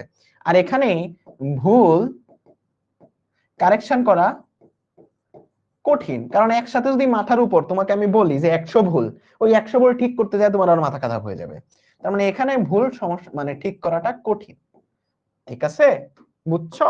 তাহলে এখন একটু চিন্তা করো তো, পরীক্ষা হলে এই পার্থক্যগুলো নিজে থেকে লিখতে হবে, মানে নিজে থেকে লিখতে পারবা না, কোনো মুখস্থ করতে হবে? করতে হবে না, তুমি জাস্ট ডেফিনেশনটা মনে রাখবা আর পুরো এই কাহিনীটা মনে রাখবা, যে কম্পাইলার একসাথে পুরো প্রোগ্রামটা অনুবাদ করে দেয়। একসাথে করতে হলে তার সময় কম লাগে, যেহেতু একসাথে পুরোটা করতেছে, একসাথে পুরোটা করতেছে সময় কম লাগে। বাট একটা খারাপ দিক আছে, তার মেমোরি বেশিতে মুখস্থ করতে হয়, মানে তার বেশি মনে রাখতে হয়, পুরোটা যেহেতু একসাথে করতেছে একটা লোড বেড়ে যায়, মেমোরিতে বেশি চাপ পড়ে যায়, মেমোরি বেশি প্রয়োজন হয়। সবগুলা ভুল সে একসাথেই দেখাবে এবং ভুলগুলার কারেকশন করা কঠিন, যেহেতু সবগুলো একসাথে দেখাচ্ছে, এলোমেলো হয়ে যাবে আমার জন্য। আর ইন্টারপ্রেটার কি করে, এক লাইন করে অনুবাদ করে। এর ফলে সুবিধাটা কি, সুবিধাটা হচ্ছে মেমোরিতে চাপ কম করে, মেমোরি লাগেই না, মনে রাখতে হয় না তেমন কিছু, বাট তার সময় বেশি লাগে যেহেতু এক লাইন করে আনতেছে। তারপর একটা করে ভুলগুলা দেখায়, একটা করে ভুলগুলা দেখালে কারেকশন করা সহজ। এই পার্থক্যগুলাই এখন ফরমালি যেভাবে পরীক্ষায় লাগবে ওটা এখানে লেখা আছে। সো খুবই সহজ জিনিস। দেখো কম্পাইলার কি করে, কম্পাইলার পুরো প্রোগ্রামটাকে একসাথে অনুবাদ করে, ইন্টারপ্রেটার এক লাইন করে। রান হতে কম সময় লাগে, কম্পাইলার একসাথে ভাই একসাথে খাবার আনতেছে, কম সময় লাগবে। আর এক লাইন করে লাইন তোমার বেশি সময় লাগবে। টেস্টিং ডিবাগিং ধীর গতিতে হয়, তার মানে তোমার যে ডিবাগিং করতেছো, ডিবাগিং জিনিসটা একটু পরে পড়বো, মানে ভুল ঠিক করা, মানে কারেকশনটাকে বলা হয় ডিবাগিং। তার মানে ডিবাগিংটা ধীর গতিতে হয়, কারণ সবগুলা ভুল একসাথে দেখায়, ভুল কারেকশনটা আসলে কঠিন। এখানে ডিবাগিংটা দ্রুত হয়, সব ভুল একসাথে তুলে ধরে, প্রতিটি লাইন মানে একটা করে ভুল ধরে, মেমোরিতে জায়গা বেশি নেয়, জায়গা কম লাগে। বলো পরীক্ষা হলে লিখতে পারবা কিনা, একদম ক্রিস্টাল ক্লিয়ার কিনা, মুখস্থ কথা বাদ দাও, মানে পরীক্ষা হলে কানে বাজবে কিনা আমাকে বল, কানে বাজবে? ইয়েস, সবার ইয়েস শুনতে চাই। পারবা? তার মানে পরীক্ষা হলে তুমি 2 নাম্বার পেয়ে গেছো, যে কোনো পরীক্ষায় এখন দাও। তার মানে আমরা কম্পাইলার পড়লাম, ইন্টারপ্রেটার পড়লাম। এখন পরীক্ষা হলে প্রশ্নটা কিভাবে আসে, এটা একটা বোর্ডের প্রশ্ন। ডিবাগিং মানে কি একটু পরে আসতেছে, ওই যে কারেকশন করা, ঠিক করাটা কি ডিবাগিং বলে, ওটা একটু পরে আসতেছি। পরীক্ষা হলে প্রশ্ন টাইপ গুলা দেখো, পরীক্ষা হলে মাঝে মধ্যে তোমাকে বলবে যে কম্পাইলার এবং ইন্টারপ্রেটারের পার্থক্য লেখো। যদি ডিরেক্ট পার্থক্যই চায়, তুমি কিন্তু অলরেডি পারো, তাই না? যদি তোমার কাছে পার্থক্য চায় যে কম্পাইলার ইন্টারপ্রেটারের পার্থক্য লেখো, ওকে, যদি 2 মার্কসের প্রশ্ন এমন আসে কম্পাইলার ইন্টারপ্রেটারের পার্থক্য লেখো। এখন যদি তোমাকে বলতে বলে যে কম্পাইলার আর ইন্টারপ্রেটারের মধ্যে কোনটা ভালো ব্যাখ্যা করো, তাইলে কি করবা? যদি বলে যে কম্পাইলার ইন্টারপ্রেটার থেকে ভালো ব্যাখ্যা করো, তাইলে এই প্রশ্নগুলো আসলে একটু কনফিউজিং। আমি তোমাকে একদম একদম তোমাকে ক্লিয়ার করে দিব, দেখবা যে পরীক্ষা হলে এগুলা নিয়ে কোনো কনফিউশন থাকবে না। ওকে, তুমি কোর জিনিসটা এখন জানো, কম্পাইলার কি করে, ইন্টারপ্রেটার কি করে। এখন তুমি এক্স্যাক্টলি বলতে পারবা না কে ভালো কে খারাপ, কারণ কিছু কনটেক্সটে কম্পাইলার ভালো, কিছু কনটেক্সটে ইন্টারপ্রেটার ভালো। ওকে, সো এই জায়গাতে দেখো ইন্টারপ্রেটারের তুলনায় কম্পাইলার সুবিধাজনক, এই একটা লাইন বলছে, ব্যাখ্যা করো। এটা একটা বোর্ডের প্রশ্ন। ইন্টারপ্রেটারের তুলনায় কম্পাইলার সুবিধাজনক ব্যাখ্যা করো। দেখো দুইটারই কিন্তু সুবিধা অসুবিধা আছে। যেমন কম্পাইলারের সুবিধা কি, সুবিধা হইলো সে সময় কম লাগে, তাই না? সময় কম লাগে, সবগুলা ভুল একসাথে দেখায়, পুরো প্রোগ্রামটাকে একসাথে অনুবাদ করে, এগুলো তার সুবিধার মধ্যে বলতে পারো। বাট অসুবিধাটা কি, অসুবিধাটা হচ্ছে মেমোরিতে জায়গা বেশি লাগে, তারপর ভুল ঠিক করাটা বা কারেকশন করাটা আবার কঠিন। তার মানে এগুলো তার অসুবিধা। ইন্টারপ্রেটারের সুবিধা অসুবিধা আছে। সুবিধা কি, তার এই যে টেস্টিংটা বা তোমার ঠিক করাটা, কারেকশনটা সহজে হয়, তারপর প্রধান মেমোরিতে জায়গা কম লাগে। সো এটা হচ্ছে তার সুবিধা। অসুবিধা কি, সময় বেশি লাগে। তার মানে কিছু কনটেক্সটে কম্পাইলার ভালো, কিছু কনটেক্সটে ইন্টারপ্রেটার ভালো। ঠিক আছে, এখন পরীক্ষা হলে আসলে দূরে চায়, কিছু প্রশ্নে চায় যে ইন্টারপ্রেটারের তুলনায় কম্পাইলার সুবিধাজনক।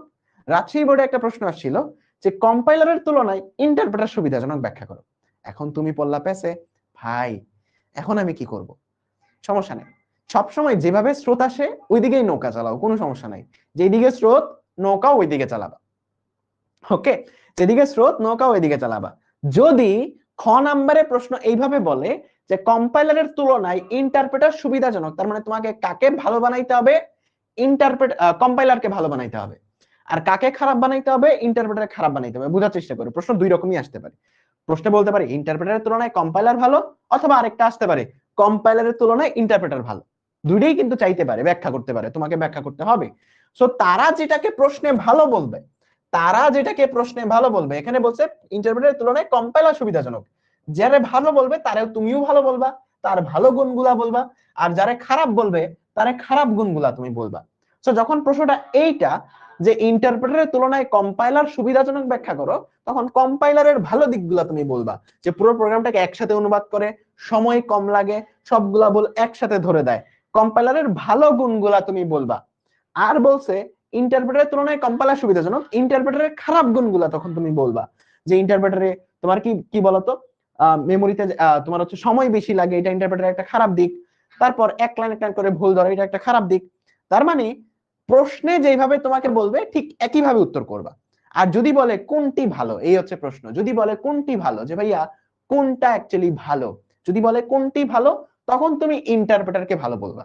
ইন্টারপ্রেটারকে ভালো বলে এর ভালো গুণগুলা বলবা, কম্পাইলারের খারাপ গুণগুলা বলবা, তারপর বলবা কম্পাইলার থেকে ইন্টারপ্রেটার ভালো।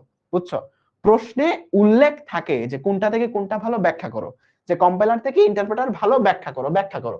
যখন ব্যাখ্যা করতে বলবে তখন তুমি এই স্রোতেই গান গাবা। বুঝছো?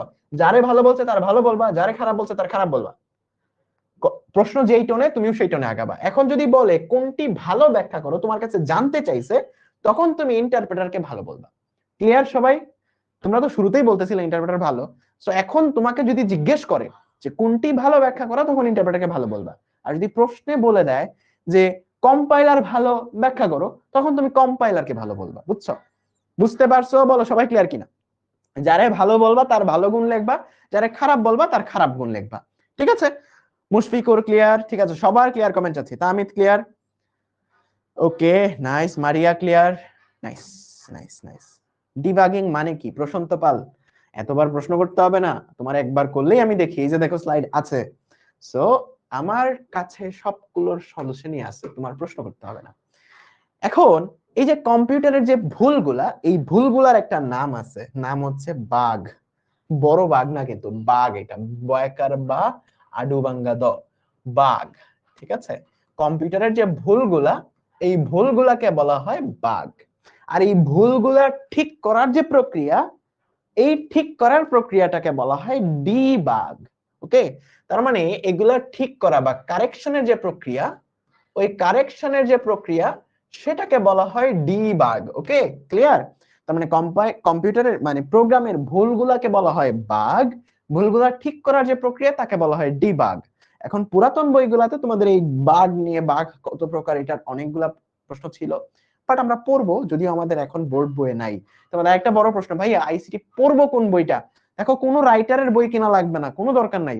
আইসিটি বোর্ডের যে বইটা আছে, সেই বোর্ডের বইটা কিনবা, সাথে বোর্ডের বইটা শেষ করে তুমি তোমাদের প্র্যাকটিস শীট থেকে সৃজনশীল এমসিকিউ সলভ করবা, এনাফ। অন্য কোন রাইটারের বইয়ে অনেক এক্সট্রা ইনফরমেশন দেয়া, মাহবুব স্যারের বই বলো, মুজিবুর রহমান স্যারের বই বলো, একসময় আমরাও এগুলা পড়াইতাম। বাট এখন যেহেতু বোর্ডের বই আছে, শুধুমাত্র বোর্ডের বইটা কিনবা, বোর্ডের বইটা পড়বা, রিডিং পড়বা, তারপর টেস্ট পেপার থেকে মানে বোর্ডের যে এমসিকিউ গুলো আসছে, যে সৃজনশীল গুলো আসছে, সেগুলো তুমি সলভ করবা। ওকে, সো আমরা এটা বোর্ড বইয়ের বাইরের জিনিস পড়তেছি একটা জিনিস, যে বাগ আসলে কত প্রকার, অর্থাৎ ভুল কত প্রকার। বলো তো, ভুল কত প্রকার? মানে কম্পিউটারে কত প্রকার ভুল আসতে পারে, কত প্রকার বাগ হইতে পারে, বুঝছো? কত প্রকার বাগ হইতে পারে কম্পিউটারে। ওকে, এই জিনিসটা এখন আমরা পড়তেছি, কারণ এখানে থেকে একটা এমসিকিউ আসলে আসতেও পারে, না আসলে নাও আসতে পারে, শিখে রাখা তো ভালো। একটাকে বলা হয় সিনট্যাক্স এরর। কি বলা হয়? Syntax error. এটার বাংলা হচ্ছে ব্যাকরণগত ভুল। এটা দুই টাইপ না, এটা চার টাইপ, ভুলগুলা চার প্রকার। এটার নাম কি? ব্যাকরণগত ভুল। ব্যাকরণগত, তার মানে ধরো তোমার কোন একটা জায়গাতে কমা দেওয়া দরকার ছিল, তুমি দাও নাই। কোন একটা জায়গাতে সেমিকোলন দেওয়া দরকার ছিল, তুমি দাও নাই। কোন একটা জায়গাতে প্রশ্নবোধক চিহ্ন দেওয়ার দরকার ছিল, তুমি দাও নাই। তার মানে তুমি ব্যাকরণে ভুল করছো, মানে ওই প্রোগ্রামটা লিখতে যেমনে হয় ওই ব্যাকরণে তুমি ভুল করছো।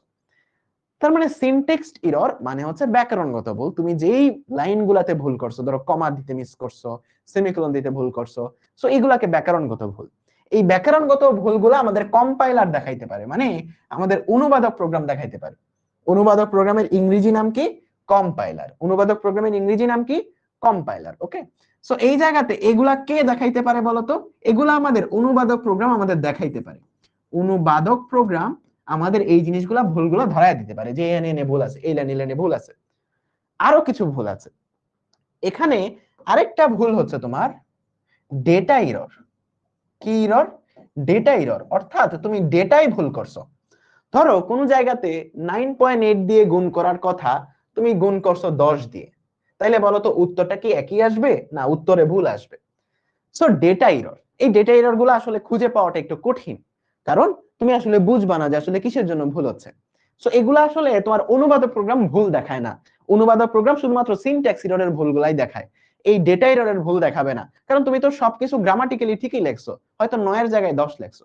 সো এই ভুলগুলো আসলে অনুবাদ প্রোগ্রাম তোমাকে ভুলগুলা ধরায় না, সে জাস্ট সিনট্যাক্স এররের ভুলগুলা দেখায়, ব্যাকরণগত ভুলগুলা দেখায়। ওকে, বাট ডেটাতে ভুল করলেও তো তোমার উত্তরটা ভুল আসবে, রাইট? কোন একটা ক্যালকুলেশন করতেছো। পরবর্তীতে যে ভুলটা আছে সেটা হচ্ছে লজিক্যাল এরর। লজিক্যাল এরর, ওকে, কোন জায়গায় কন্ডিশন দেওয়ার কথা ছিল এরকম যে যদি ডেটা নাকি ডেটা ডাটা যেটাই হোক, এখানে এ এটা ই না। সো কোন একটা জায়গাতে তোমাকে যদি বলে যে তোমার বয়স 18 থেকে বেশি হইলে তুমি বিয়ে করতে পারবা, তার মানে এজ গ্রেটার দেন 18 যদি হয় তাইলে বিয়ে করতে পারবা। এখন তুমি যদি ওই গ্রেটার দেন এর জায়গাতে লেস দেন দিয়ে দাও, লজিকে ভুল করো, তাইলে কি কাহিনীটা ভিন্ন হবে না? যে এইজটা 18 থেকে কম হইলে এখন বিয়ে করতে পারবা, জিনিসটা পুরাই উল্টে গেছে না? তার মানে লজিক্যাল এরর হচ্ছে এই রকমের এরর যেগুলাতে তুমি লজিকে ভুল করছো, যে এইটা থেকে বড় হইলে আমি এই কাজ করব, এখন বড় হইলে যে এই কাজ করবো ওই লজিকেই তুমি ভুল করছো, যে এখন ছোট হইলে এই কাজ করবা। ঠিক আছে? তার মানে গ্রেটার দেন এর জায়গাতে লেস দেন বা ইকুয়াল এর জায়গাতে নট ইকুয়াল, তার মানে তুমি লজিকটাই ভুল করছো, যে কোন লজিকে আমার এটা ঘটবে। মনে করো বোর্ডের এ প্লাস পাওয়ার লজিকটা কি, যে 80 থেকে যদি বেশি হয় তাহলে এ প্লাস, এখন তারা লজিকে ভুল করলো যে 80 থেকে কম হলে এ প্লাস দিয়ে দিল, তাহলে তো ভুল হইলো না জিনিসটা। সো এগুলাকে বলা হয় লজিক্যাল এরর। এরপর এটা খুবই খুবই বাজে, মানে এটা খুবই বাজে, কারণ এটা ধরা যায় না, কারণ তোমার তো এই যে অনুবাদক প্রোগ্রাম এ তো এই ভুলটা দেখাবে না, বাট তোমার ম্যাসিভ একটা নষ্ট করে দেবে, অনেক সমস্যা করে দেবে, তাই না? তার মানে এই জিনিসটা ধরা কঠিন, এই জিনিসটা ধরা কঠিন, বুঝছো? এই ভুলটা আসলে খুঁজে বের করা কঠিন। এরপরে আরেকটা জিনিস আছে, আরেক রকমের ভুল, এই ভুলটাকে বলা হয় রান টাইম এরর। কি বলা হয়? Run time error. অর্থাৎ রান করার সময়, প্রোগ্রামটা চালানোর সময় একটা ভুল হয়েছে। কেমন ভুল হইতে পারে? ধরো মেমোরি ফুল হয়ে গেছে প্রোগ্রামটা চালানোর সময়, প্রোগ্রামটা চালানোর সময় মেমোরি ফুল হয়ে গেছে, অথবা এমন হইতে পারে আরো কোনো কিছু ঝামেলা হয়েছে। তো সবকিছু ঠিক ছিল, প্রোগ্রাম চলতেছে চলতেছে চলতেছে অনেকক্ষণ চলতেছে, বাট 1 ঘন্টা পরে যায় মেমোরি ফুল হয়ে গেছে। সো এইগুলাকে বলা হয় রান টাইম এরর। ওকে, লজিক্যাল এরর ধরা কঠিন কেন? কারণ এই ভুলটা তো তোমাকে কেউ বলবে না যে ভাই এই জায়গাতে ভুল আছে, তোমার এটা খুঁজে বের করতে হবে, তোমাকে কেউ তো বলবে না যে এই জায়গাতে ভুল আছে। যে কোনো একটা জায়গাতে এ গ্রেটার দেন বি এর জায়গাতে তুমি দিয়ে রাখছো এ লেস দেন বি, মনে করো 500 লাইনের কোড। সো এটা খুঁজে বের করাটা তোমার জন্য টাফ না, যে কোন লজিকটাই, একটা প্রোগ্রামে হাজার হাজার লজিক থাকে, কোন লজিকটার ভুলের জন্য আমার উত্তরটা ঠিক আসতেছে না। সো এই লজিক্যাল ভুলটা খুঁজে বের করা কঠিন, কারণ তোমার প্রোগ্রাম ঠিকই চলতেছে, আউটপুট ঠিকই দেখতে পাচ্ছ, বাট আউটপুটটা ঠিক না। বলো ক্লিয়ার কিনা সবাই? এই ভুলগুলা সম্পর্কে সবাই ক্লিয়ার কিনা আমাকে বলো। ক্লিয়ার? সো এখন আমরা যে জিনিসটা পড়বো, এই জিনিসটা তোমাদের কিছু এমসিকিউ এর কাজে লাগবে। আমাদের পুরো ক্লাসটা 1 ঘন্টা 10 মিনিটের মতো হবে। সবাই মনোযোগ দাও, পুরো ক্লাসটা 1 ঘন্টা 10 মিনিটের মতো হবে, মনোযোগ দাও। সো এখন যে জিনিসটা পড়বো সেটা হচ্ছে প্রোগ্রামিং এর ইতিহাস, জিনিসটা পড়বো প্রোগ্রামিং এর ইতিহাস, এই জিনিসটা পড়বো। ঠিক আছে? প্রোগ্রামিং এর ইতিহাস এই জিনিসটা পড়বো। ওকে, তার মানে প্রোগ্রামে কি একদিনেই প্রোগ্রাম কি বানানো হয়ে গেছে? এটা লাভলেস যারা প্রোগ্রামিং তৈরি করছে একদিনেই বানাইছে না, একদিনে বানাই নাই, কালের বিবর্তনে সবকিছু চেঞ্জ হয়েছে। আমাদের শুরুতে বাটন ফোন চালাইতাম, তারপর আসলো আরেকটা অর্ধেক টাচ অর্ধেক বাটন, তারপরে আসলো স্মার্টফোন, এখন আসলো আরো ভালো ভালো ফোন। তার মানে ক্রমের তোমার হচ্ছে ক্রমের ধারায় জিনিসগুলো আপগ্রেড হয়েছে, তাই না? ক্রমের ধারায় জিনিসগুলো আপগ্রেড হয়েছে। আগে হচ্ছে 1G ছিল তোমার নেটওয়ার্ক, তারপর সেকেন্ড জেনারেশন 2G সিম আসছে, 3G সিম আসছে, 4G সিম আসছে। এই যে জি, জি মানে হচ্ছে জেনারেশন। ওকে, বুঝছো? মানে এটা কত জেনারেশন, এই যে যেমন বলে না যে জেন জি, তারপর মিলিনিয়াম, আলফা, এরকম সময়ের ভিত্তিতে, টাইমলাইনের ভিত্তিতে আমরা আসলে কিছু ভাগে ভাগ করি। যেমন 1960 এর আগে যে ল্যাঙ্গুয়েজ গুলা তৈরি হয়েছে এগুলাকে বলি আমরা প্রথম প্রজন্ম, মানে তোমার একদম শুরুতে এই ল্যাঙ্গুয়েজ গুলা বানানো হয়েছে বা এই ল্যাঙ্গুয়েজ গুলা আবিষ্কার হয়েছে, মানে তৈরি তো করছে কেউ না কেউ। তো একদম তোমার 1960 এর আগে, 60 এর দশকে, 60 এর দশক বলতে কি বোঝায়, 50 থেকে 60, এই 60 এর দশকে যে ল্যাঙ্গুয়েজ গুলা তৈরি হয়েছে তাদেরকে আমরা একটা নাম দেই প্রথম প্রজন্মের ল্যাঙ্গুয়েজ। তারপর 60 থেকে 70 এর দশকে, 60 থেকে 70 এর দশকে, 60 থেকে 70 সালের মধ্যে যে ল্যাঙ্গুয়েজ গুলা তৈরি হয়েছে তাদেরকে বলি আমরা দ্বিতীয় প্রজন্মের ল্যাঙ্গুয়েজ। যারা 70 থেকে 80 দশকে তৈরি হয়েছে তাদেরকে আমরা বলি তৃতীয় প্রজন্মের ল্যাঙ্গুয়েজ। যারা 1980 সাল থেকে 1990 সালের মধ্যে তৈরি হয়েছে বা বর্তমানেও তৈরি হচ্ছে, ওইগুলাকে আমরা বলি চতুর্থ প্রজন্মের ল্যাঙ্গুয়েজ। এরপর যেগুলো তোমার হচ্ছে 2000 শতকে বা তোমার হচ্ছে 90 থেকে 2000 বা এর পরে সৃষ্টি হয়েছে ওইগুলাকে বলা হয় ফিফথ জেনারেশন ল্যাঙ্গুয়েজ, বাট আমাদের বইয়ে ফোর্থ জেনারেশন পর্যন্তই আছে। বুঝছো? তার মানে সালের ভিত্তিতে কোনটা কবে আবিষ্কার হয়েছে এটার ভিত্তিতে আমাদের যে অনেক রকমের প্রোগ্রামিং ভাষা আছে ওইগুলাকে আমরা বিভিন্ন লেভেলে ভাগ করতে পারি। একটা হচ্ছে প্রথম জেনারেশন, দ্বিতীয় জেনারেশন, তৃতীয় জেনারেশন, চতুর্থ জেনারেশন, পঞ্চম জেনারেশন আছে, বাট আমাদের বোর্ড বই এটা নাই, সো আমাদের আউট অফ সিলেবাস। ঠিক আছে, এখন সালটা মনে রাখতে হবে। উত্তর হচ্ছে ভাই সালটা মনে রাখার দরকার নাই, সালটা মনে রাখার দরকার নাই, সালটা মনে রাখার কোনো দরকার নেই। যে প্রথম প্রজন্ম কত সালে, দ্বিতীয় প্রজন্ম কত সালে, তৃতীয় প্রজন্ম কত সালে, কোনো দরকার নেই। ওকে, সালটা দরকার নেই। তার মানে এই প্রথম প্রজন্ম, দ্বিতীয় প্রজন্ম এগুলা কিসের বেসিসে আমরা ভাগ করছি বলতো? এগুলা সালের বেসিসে, যে কত দশকে আমার ল্যাঙ্গুয়েজ গুলা সৃষ্টি হয়েছে, সালের বেসিসে আমরা এই ক্যাটাগরি গুলা করছি। এখন অনেক রকমের ভাষাই আছে। এখন বলতো শুরুতে যে ভাষাটা আবিষ্কার হয়েছে এটা কি ভাষা হওয়ার সম্ভাবনা বেশি? এটা মেশিন ভাষা হওয়ার সম্ভাবনাই বেশি, কারণ কম্পিউটার তো 0 আর 1 ছাড়া কিছু বুঝে না। কম্পিউটার তো 0 আর 1 ছাড়া কিছু বুঝে না।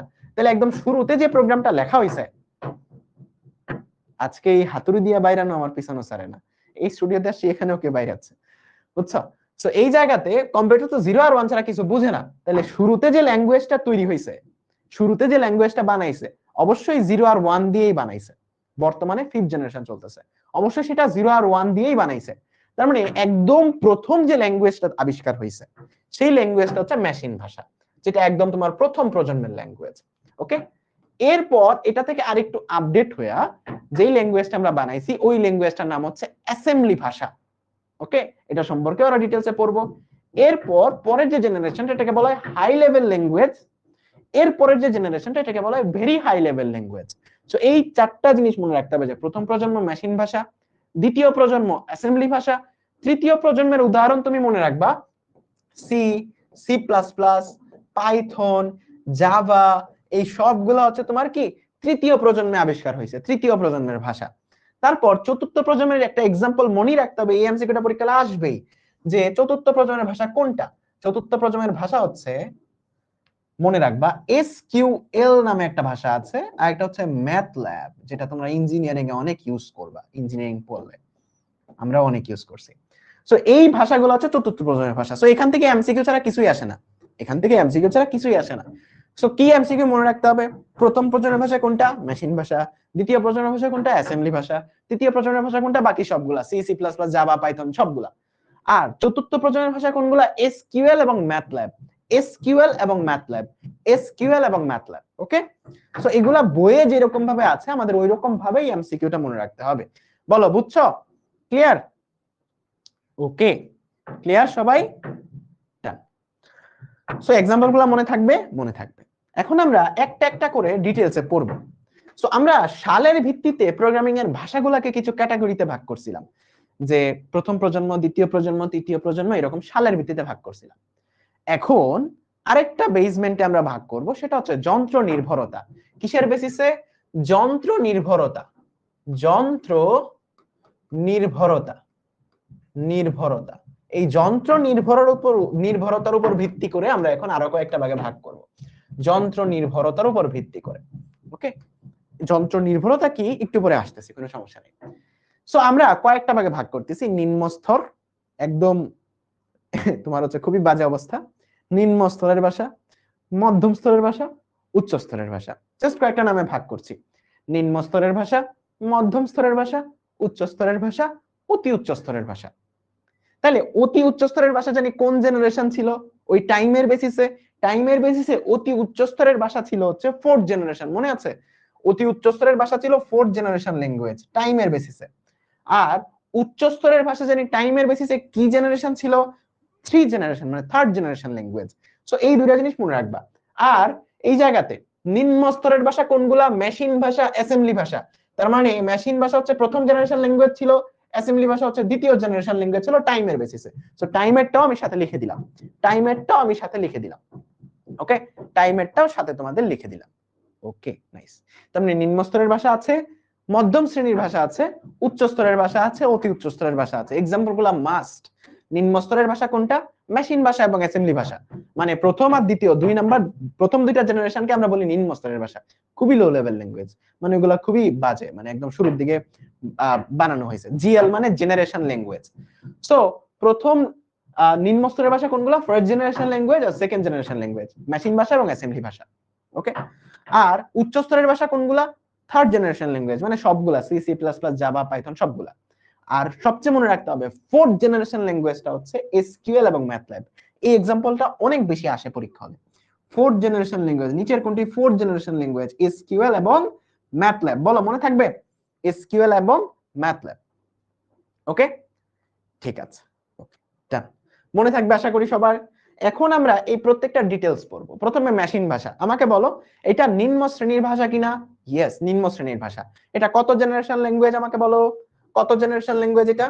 এটা ফার্স্ট জেনারেশন ল্যাঙ্গুয়েজ এবং নিম্ন শ্রেণীর ভাষা, এবং নিম্ন শ্রেণীর ভাষা। ফার্স্ট জেনারেশন ল্যাঙ্গুয়েজ এবং নিম্ন শ্রেণীর ভাষা, দুইটা লেভেল অনুযায়ী আমরা ভাগ করছি, মানে দুইটা ক্যাটাগরি অনুযায়ী, ফার্স্ট জেনারেশন এবং নিম্ন স্তরের ভাষা। এখন মেশিন ভাষাটা আসলে কি? মেশিন ভাষা হচ্ছে, আমার আগে কথাগুলো শুনো, তোমাদের সব কনফিউশন ক্লিয়ার হয়ে যাবে। আগে শুনতে দাও প্রত্যেকটা জিনিস। আমি যখন পড়ানো শেষ করছি তখন আর কোনো প্রশ্ন ছিল না, সো আমাকে আগে বলতে দাও। সো কম্পিউটার আসলে নিজের ভাষা বুঝে 0 আর 1। সো 0 আর 1 দিয়ে যে প্রোগ্রামিং ভাষাটা লেখা, এটার নাম হচ্ছে মেশিন ভাষা। 0 আর 1 দিয়ে যে প্রোগ্রামিং ভাষাটা লেখা, এটার নাম কি? এটার নাম মেশিন ভাষা। 0 আর 1 দিয়ে যেটা লেখা, এটার নাম মেশিন ভাষা। ওকে, এখন মেশিন ভাষার কিছু সুবিধা আছে এবং কিছু অসুবিধাও আছে। সুবিধাগুলা কি কি তোমাকে বলি। বলো তো, এই জায়গাতে কোনো অনুবাদক প্রোগ্রামের প্রয়োজন আছে? নাই তো। তুমি বলতেছো 0 আর 1, এসে বুঝেও 0 আর 1, কোনো অনুবাদক প্রোগ্রামের দরকার নাই।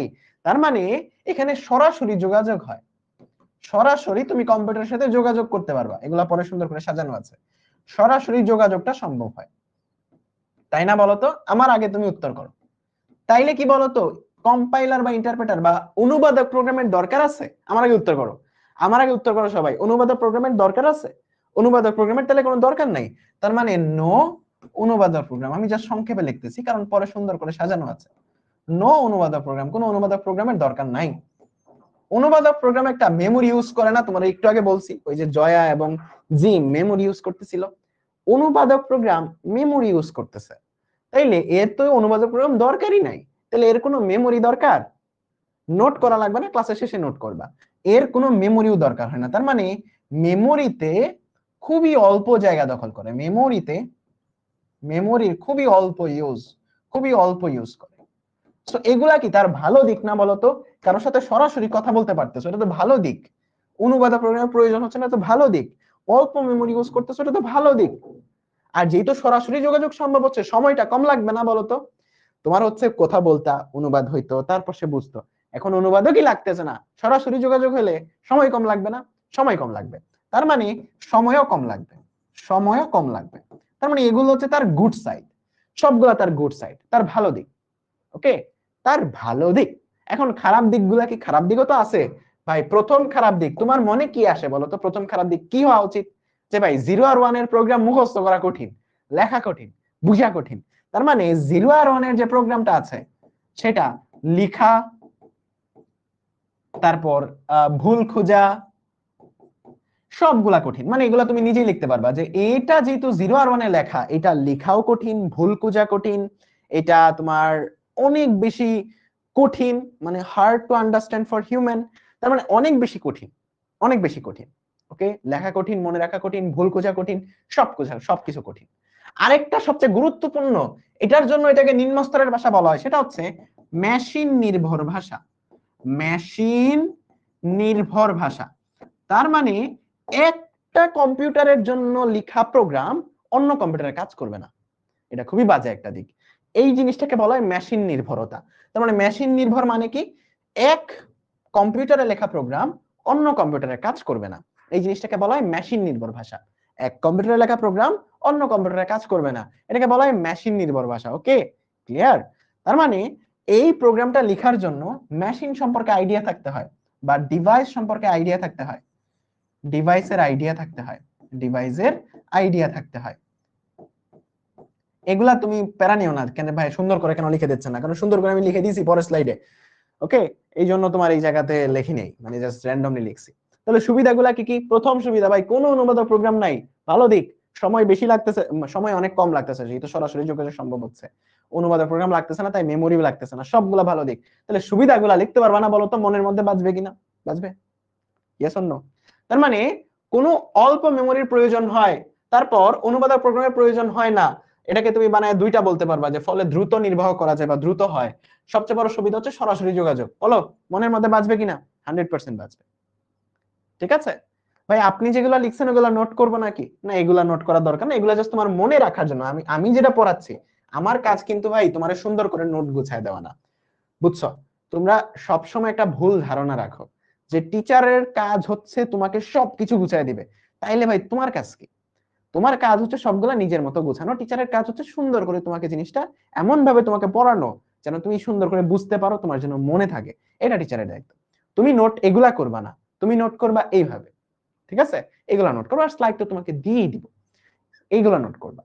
আচ্ছা, এখন অসুবিধাগুলা কি? 0 আর 1 দিয়ে লেখা প্রোগ্রাম লেখা কঠিন, মনে রাখা কঠিন, ভুল খোঁজা কঠিন, অনেক প্যারা, কষ্টকর, তাই না? এই ভাষায় লেখা প্রোগ্রাম মানুষের জন্য বোঝা কঠিন। এই ভাষায় লিখিত প্রোগ্রাম প্রচুর সময় লাগে। 0 আর 1 দিয়ে একটা প্রোগ্রাম লিখবা, প্রচুর সময় লাগবে, তাই না? প্রচুর সময় লাগবে। আর সবচেয়ে বড় অসুবিধা জানি কি বলছিলাম বলতো? অন্য কম্পিউটারে কাজ করবে না, অর্থাৎ যন্ত্র নির্ভর ভাষা, তাই না? বলতো এটা সবচেয়ে বড় প্রোগ্রাম ছিল না? সবচেয়ে বড় প্রবলেম এটা ছিল। বলো পারবা কিনা মেশিন ভাষার সুবিধা এবং অসুবিধা? পারবা? সবাই লিখতে পারবা? পারবা আশা করি। তার মানে এটা যন্ত্র নির্ভর, যন্ত্রের উপর নির্ভরশীল, তাই নিম্ন শ্রেণীর ভাষা। নিম্ন শ্রেণীর ভাষা জানি কাদেরকে বলতাম? যারা যন্ত্র নির্ভর। যারা যন্ত্র নির্ভর তাদেরকে বলি নিম্ন শ্রেণীর। অ্যাসেম্বলি ভাষা এটা সেকেন্ড জেনারেশন ল্যাঙ্গুয়েজ, তাই না? এবং এটাও কি নিম্ন শ্রেণীর না বলতো? নিম্ন শ্রেণীর না বলতো? এটাও নিম্ন শ্রেণীর না? এটাও নিম্ন শ্রেণীর। তার মানে এটাও যন্ত্র নির্ভর ভাষা, এটাও যন্ত্র নির্ভর ভাষা। বাট এখন একটু সুবিধা হয়েছে, অ্যাসেম্বলি ভাষাটা কি আরেকটু আপডেটেড না? প্রথমে মেশিন ভাষা আবিষ্কার হয়েছে, তারপর একটু আপডেটেড ভাষা হচ্ছে অ্যাসেম্বলি ভাষা। সো অ্যাসেম্বলি ভাষাতে আমরা 0 আর 1 ব্যবহার করি না, আমরা ইংরেজি ছোট ছোট অক্ষর বা সংকেত বা নেমোনিক ইউজ করি। ইংরেজি বর্ণকে বা ইংরেজি ওয়ার্ডকে নেমোনিক বলা হয়, ঠিক আছে? এই ভাষাতে আমরা ডিরেক্টলি 0 আর 1 এর পরিবর্তে আমরা সংকেত বা নেমোনিক ব্যবহার করি। যেমন দুইটা সংখ্যা যোগ করার ইনস্ট্রাকশন আমরা এইভাবে দেই, যে অ্যাড একটা নেমোনিক বা একটা ইংরেজি ওয়ার্ড, এটা আমরা খুব সহজে মনে রাখতে পারি, 0 আর 1 দিয়ে লিখতে হচ্ছে না। অ্যাড এ, বা এখানে অ্যাড হচ্ছে তোমার 5,6, তার মানে 5 আর 6 তুমি যোগ করো। তার মানে আমরা এখন খুব সহজে করতে পারতেছি, জিনিসগুলো সহজে মনে রাখতে পারতেছি। তাহলে অ্যাসেম্বলি ভাষার সবচেয়ে বড় সুবিধাটা কি বলতো? আমাদের আর 0 আর মুখস্থ করতে হচ্ছে না, আমরা ছোট ছোট ইংরেজি কিওয়ার্ড দিয়ে একটা প্রোগ্রাম লিখতে পারতেছি। এরকম ভাবে একটা ইনস্ট্রাকশন দিলে সে দুইটার সঙ্গে যোগ করে আমাদেরকে দিচ্ছে। বা যদি গুণ করার ইনস্ট্রাকশন দেই, মনে করো MUL, মাল্টিপ্লিকেশনের মাল, এখানে তোমার হচ্ছে 4,3, তার মানে সেই দুটোর সঙ্গে গুণ করে তোমাকে দিবে। তার মানে তোমার জন্য মনে রাখাটা সহজ হচ্ছে। তাইলে অ্যাসেম্বলি ভাষা কাকে বলে? যদি ডেফিনিশনটা আসে, কি বলবা? যে আমরা যদি 0 আর 1 এর পরিবর্তে ছোট ছোট ইংরেজি কিওয়ার্ড বা নেমোনিক ব্যবহার করে একটা প্রোগ্রাম লিখি, ওই প্রোগ্রামটাকে বলা হয় অ্যাসেম্বলি ভাষা, যেটা একটা দ্বিতীয় জেনারেশন বা সেকেন্ড জেনারেশন ল্যাঙ্গুয়েজ এবং একটা নিম্ন শ্রেণীর ভাষা। বলো বুঝতে পারছো? তাহলে সুবিধাগুলা কি কি আমাকে বলো, সুবিধাগুলো আইডেন্টিফাই করো আগে, মনে মনে সুবিধাগুলো আইডেন্টিফাই করো। এক, যেহেতু ছোট ছোট ইংরেজি শব্দ ব্যবহার করতেছো, মনে রাখা সহজ না? হ্যাঁ, মনে রাখা কি সহজ? মনে রাখা সহজ হবে, মেশিন ভাষার তুলনায় তো সহজ। তার মানে এখানে মনে রাখাটা সহজ। ভুল খুঁজে বের করাটা কি সহজ না? সহজ, যেহেতু ইংরেজি ওয়ার্ড, তুমি পরে পরেই দেখতে পারবা কোথায় ভুল আছে, তাই না? ভুল খুঁজে বের করা সহজ, ভুল ঠিক করা সহজ, প্রোগ্রাম লেখা সহজ। তার মানে লেখা, ঠিক করা, ভুল খুঁজে বের করা, আমাদের বুঝা, এই জিনিসগুলো আমার জন্য সহজ হয়েছে না বলো তো? সহজ হয়েছে কিনা বলো? ইয়েস, আগের থেকে সহজ হয়েছে। এখন আসো অসুবিধায়। যেহেতু ইংরেজিতে লিখতেছো, এটা কি অনুবাদক প্রোগ্রামের দরকার হবে না? দরকার হবে। অনুবাদক প্রোগ্রামের দরকার হবে, অনুবাদক প্রোগ্রামের দরকার হবে। ওই অনুবাদক প্রোগ্রামটার নাম হচ্ছে অ্যাসেম্বলার, যেটা আমরা আগে পড়ে আসছি, যে অ্যাসেম্বলি ভাষাকে মেশিন ভাষায় কনভার্ট করে কে? অ্যাসেম্বলার। সো অনুবাদক প্রোগ্রামের দরকার হবে। এই দরকার হইলে কি কি লস হয়? জাস্ট লজিক দিয়ে তুমি চিন্তা করো। অনুবাদক প্রোগ্রাম দরকার হইলে অনুবাদক প্রোগ্রাম একটা মেমোরি ইউজ করবে, তার মানে মেমোরিতে বেশি জায়গা লাগবে। অনুবাদক প্রোগ্রাম অনুবাদ করতে যে কম্পিউটারের সাথে যোগাযোগ করা লাগবে, তার মানে সময়ও বেশি লাগবে, প্রোগ্রামটা রান হইতে, এক্সিকিউট হইতে সময় বেশি লাগবে। তারপর যন্ত্র নির্ভরতা তো আছেই, যে এই জায়গাতে যন্ত্র নির্ভর, অর্থাৎ একটা কম্পিউটারে লেখা প্রোগ্রাম আরেকটা কম্পিউটারে কাজ করবে না। তার মানে সুবিধা অসুবিধাগুলো সবগুলো তোমার মনের মধ্যে গাইতে গেছে আশা করি এখন। এই জায়গাতে সহজে বোঝা যায়, কারণ কি ইংরেজি ওয়ার্ড ইউজ করি। এই ভাষায় রচনা করা সহজ, মোটামুটি সময় কম লাগে, শ্রম কম লাগে। প্রোগ্রাম লিখতে সময় কম লাগে, প্রোগ্রাম রান হইতে সময় কম লাগে না, লিখতে সময় কম লাগে। এটা হচ্ছে লিখতে সময় কম লাগে এবং শ্রম কম লাগে। প্রোগ্রাম সহজে পরিবর্তন করা যায়, প্রোগ্রামের ত্রুটি বা বাগগুলাকে আমরা সহজে ডিবাগ করতে পারি। খুবই সহজ। সুবিধাগুলা বুঝলাম। অসুবিধাগুলা কি কি? সবচেয়ে বড় অসুবিধা যন্ত্র নির্ভর। পরবর্তী অসুবিধা অনুবাদক প্রোগ্রামের প্রয়োজন হচ্ছে। পরবর্তী অসুবিধা সরাসরি কম্পিউটারের সাথে যোগাযোগ হচ্ছে না। পরবর্তী অসুবিধা সময় বেশি লাগতেছে এক্সিকিউট হওয়ার জন্য, যেহেতু অনুবাদ হয়ে তারপর কম্পিউটারে যাচ্ছে, কম্পিউটার বুঝতেছে সেটা। পরবর্তী সমস্যা কি? পরবর্তী সমস্যা হচ্ছে মেমোরি বেশি প্রয়োজন হয়। বলো ভাই ব্রাদার, বলো ক্লিয়ার কিনা সবাই? একদম মনের মধ্যে গেঁথে গেছে কিনা বলো তো? একদম মনের মধ্যে গেঁথে গেছি না? তার মানে আমরা আপডেটেড একটা ল্যাঙ্গুয়েজ বানাইছি, কিছু সুবিধা আমরা পাইছি, সাথে অসুবিধাও গুলা কিন্তু চলে আসছে। নামাজ আছে, আমি শেষ করে দেবো ক্লাস, আর 5 মিনিট আমাকে দাও, ঠিক আছে? অসুবিধাও গুলা চলে আসছে। ওকে, তার মানে মেশিন ভাষায় যেগুলো আমাদের অসুবিধা ছিল, এই অসুবিধাগুলোকে আমরা একটু একটু করে কমানোর চেষ্টা করছি, যে জন্য আমরা অ্যাসেম্বলি ভাষা আনলাম। অ্যাসেম্বলি ভাষায় ছোট ছোট ইংরেজি ওয়ার্ড ইউজ করে আমরা প্রোগ্রাম লেখা শুরু করলাম। এই জায়গাতে প্রত্যেকটা ল্যাঙ্গুয়েজেরই কিছু একটা অংশ থাকে, মানে যখন আমরা ইংরেজিতে একটা প্রোগ্রাম লিখি, প্রত্যেকটা প্রোগ্রামেরই কয়েকটা অংশ থাকে। একটাকে বলা হয়, এটা আমাদের সিলেবাসে নাই, সো না পড়লেও কোনো সমস্যা নাই, একটাকে বলা হয় লেভেল, অপকোড, অপারেন্ট, আর একটা হচ্ছে কমেন্ট। সো চারটা জিনিস একটু ভালো করে বুঝো। লেভেল বলতে বোঝায় যে কত লাইনে তুমি প্রোগ্রামটা লিখতেছো। সাপোজ আমি এই লাইনটার একটা নাম দিয়ে রাখলাম, যে এই লাইনটা হচ্ছে আমার লেভেল 1। জাস্ট আমি একটা হিসাব রাখতেছি যে কত নাম্বার লাইনকে আমি কি বলবো, যেন আমার একটু পরে দরকার হইলো যে আমি কোথায় দুইটা সংখ্যা যোগ করছিলাম ওই জায়গাতে যাই এডিট করো, তাইলে যেন আমি লেভেল ধইরা খুঁজে খুঁজে চলে যাইতে পারি ইজিলি। তার মানে এটা তো আমাদের প্রোগ্রামগুলা, এই প্রোগ্রামের আগে ভাই প্র্যাকটিক্যালি দেখাবেন না? প্র্যাকটিক্যালি দেখাবো, বাট অ্যাসেম্বলি ভাষা তো প্র্যাকটিক্যালি জিনিসটা না। অ্যাসেম্বলি ভাষা তো আমাদের পড়ার দরকার নাই, আমরা সি প্রোগ্রামিং প্র্যাকটিক্যালি করব। সো এই জায়গাতে এইটুকু হচ্ছে আমাদের কোড। কোডের আগে লাইনগুলোকে মার্ক করে রাখার জন্য যে জিনিসটা ইউজ করা সেটা হচ্ছে লেভেল। একটা সহজ এক্সাম্পল, মনে করো তোমার পরীক্ষা হলে অনেকগুলো এমসিকিউ আছে, এখন তুমি কি করো, যে এমসিকিউ গুলো একটু কঠিন ওটার সাথে মার্ক করে রাখো না, যে এটা আমি আরেকবার পড়বো। সো এইরকম আমরা প্রোগ্রামের অংশগুলোকে মার্ক করে রাখার জন্য যে জিনিসটা ইউজ করি এটাকে বলা হয় লেভেল। অর্থাৎ ধরো আমি এখানে মার্ক করে রাখলাম যে আমার পরবর্তীতে এই জায়গাতে এসে কোনো একটা কাজ করা লাগবে, সো এই জায়গাগুলোকে বলা হয় লেভেল। লেভেল কিভাবে লিখতে হয় এটা আমরা পরে শিখবো যখন সি প্রোগ্রাম পড়বো।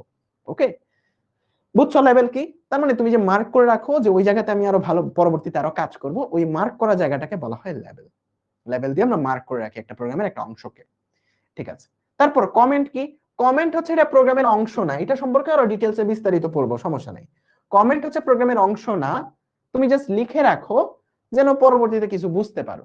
মনে করো যে এই লাইনটা যে দুইটা সংখ্যা যোগ করছো, এটা তুমি লিখে রাখো পাশাপাশি এই জায়গাতে, যে এটা দিয়ে আমি দুইটা সংখ্যা যোগ করছি। তাহলে পরবর্তীতে এসে যখন তুমি এখানে রিডিং করবা যে এই লাইনে আমি কি করছিলাম, তখন তুমি যেন বুঝতে পারো। কমেন্ট কখনোই প্রোগ্রামের অংশ না, এটা জাস্ট তুমি হচ্ছে খাতার কোণায় লিখে রাখো না, অনেকটা ওই রকম, যে এটা প্রোগ্রামের অংশ না, এটা কাজ করবে না, এটা অনুবাদ হবে না, এটা মেশিন ভাষায় কনভার্ট হবে না।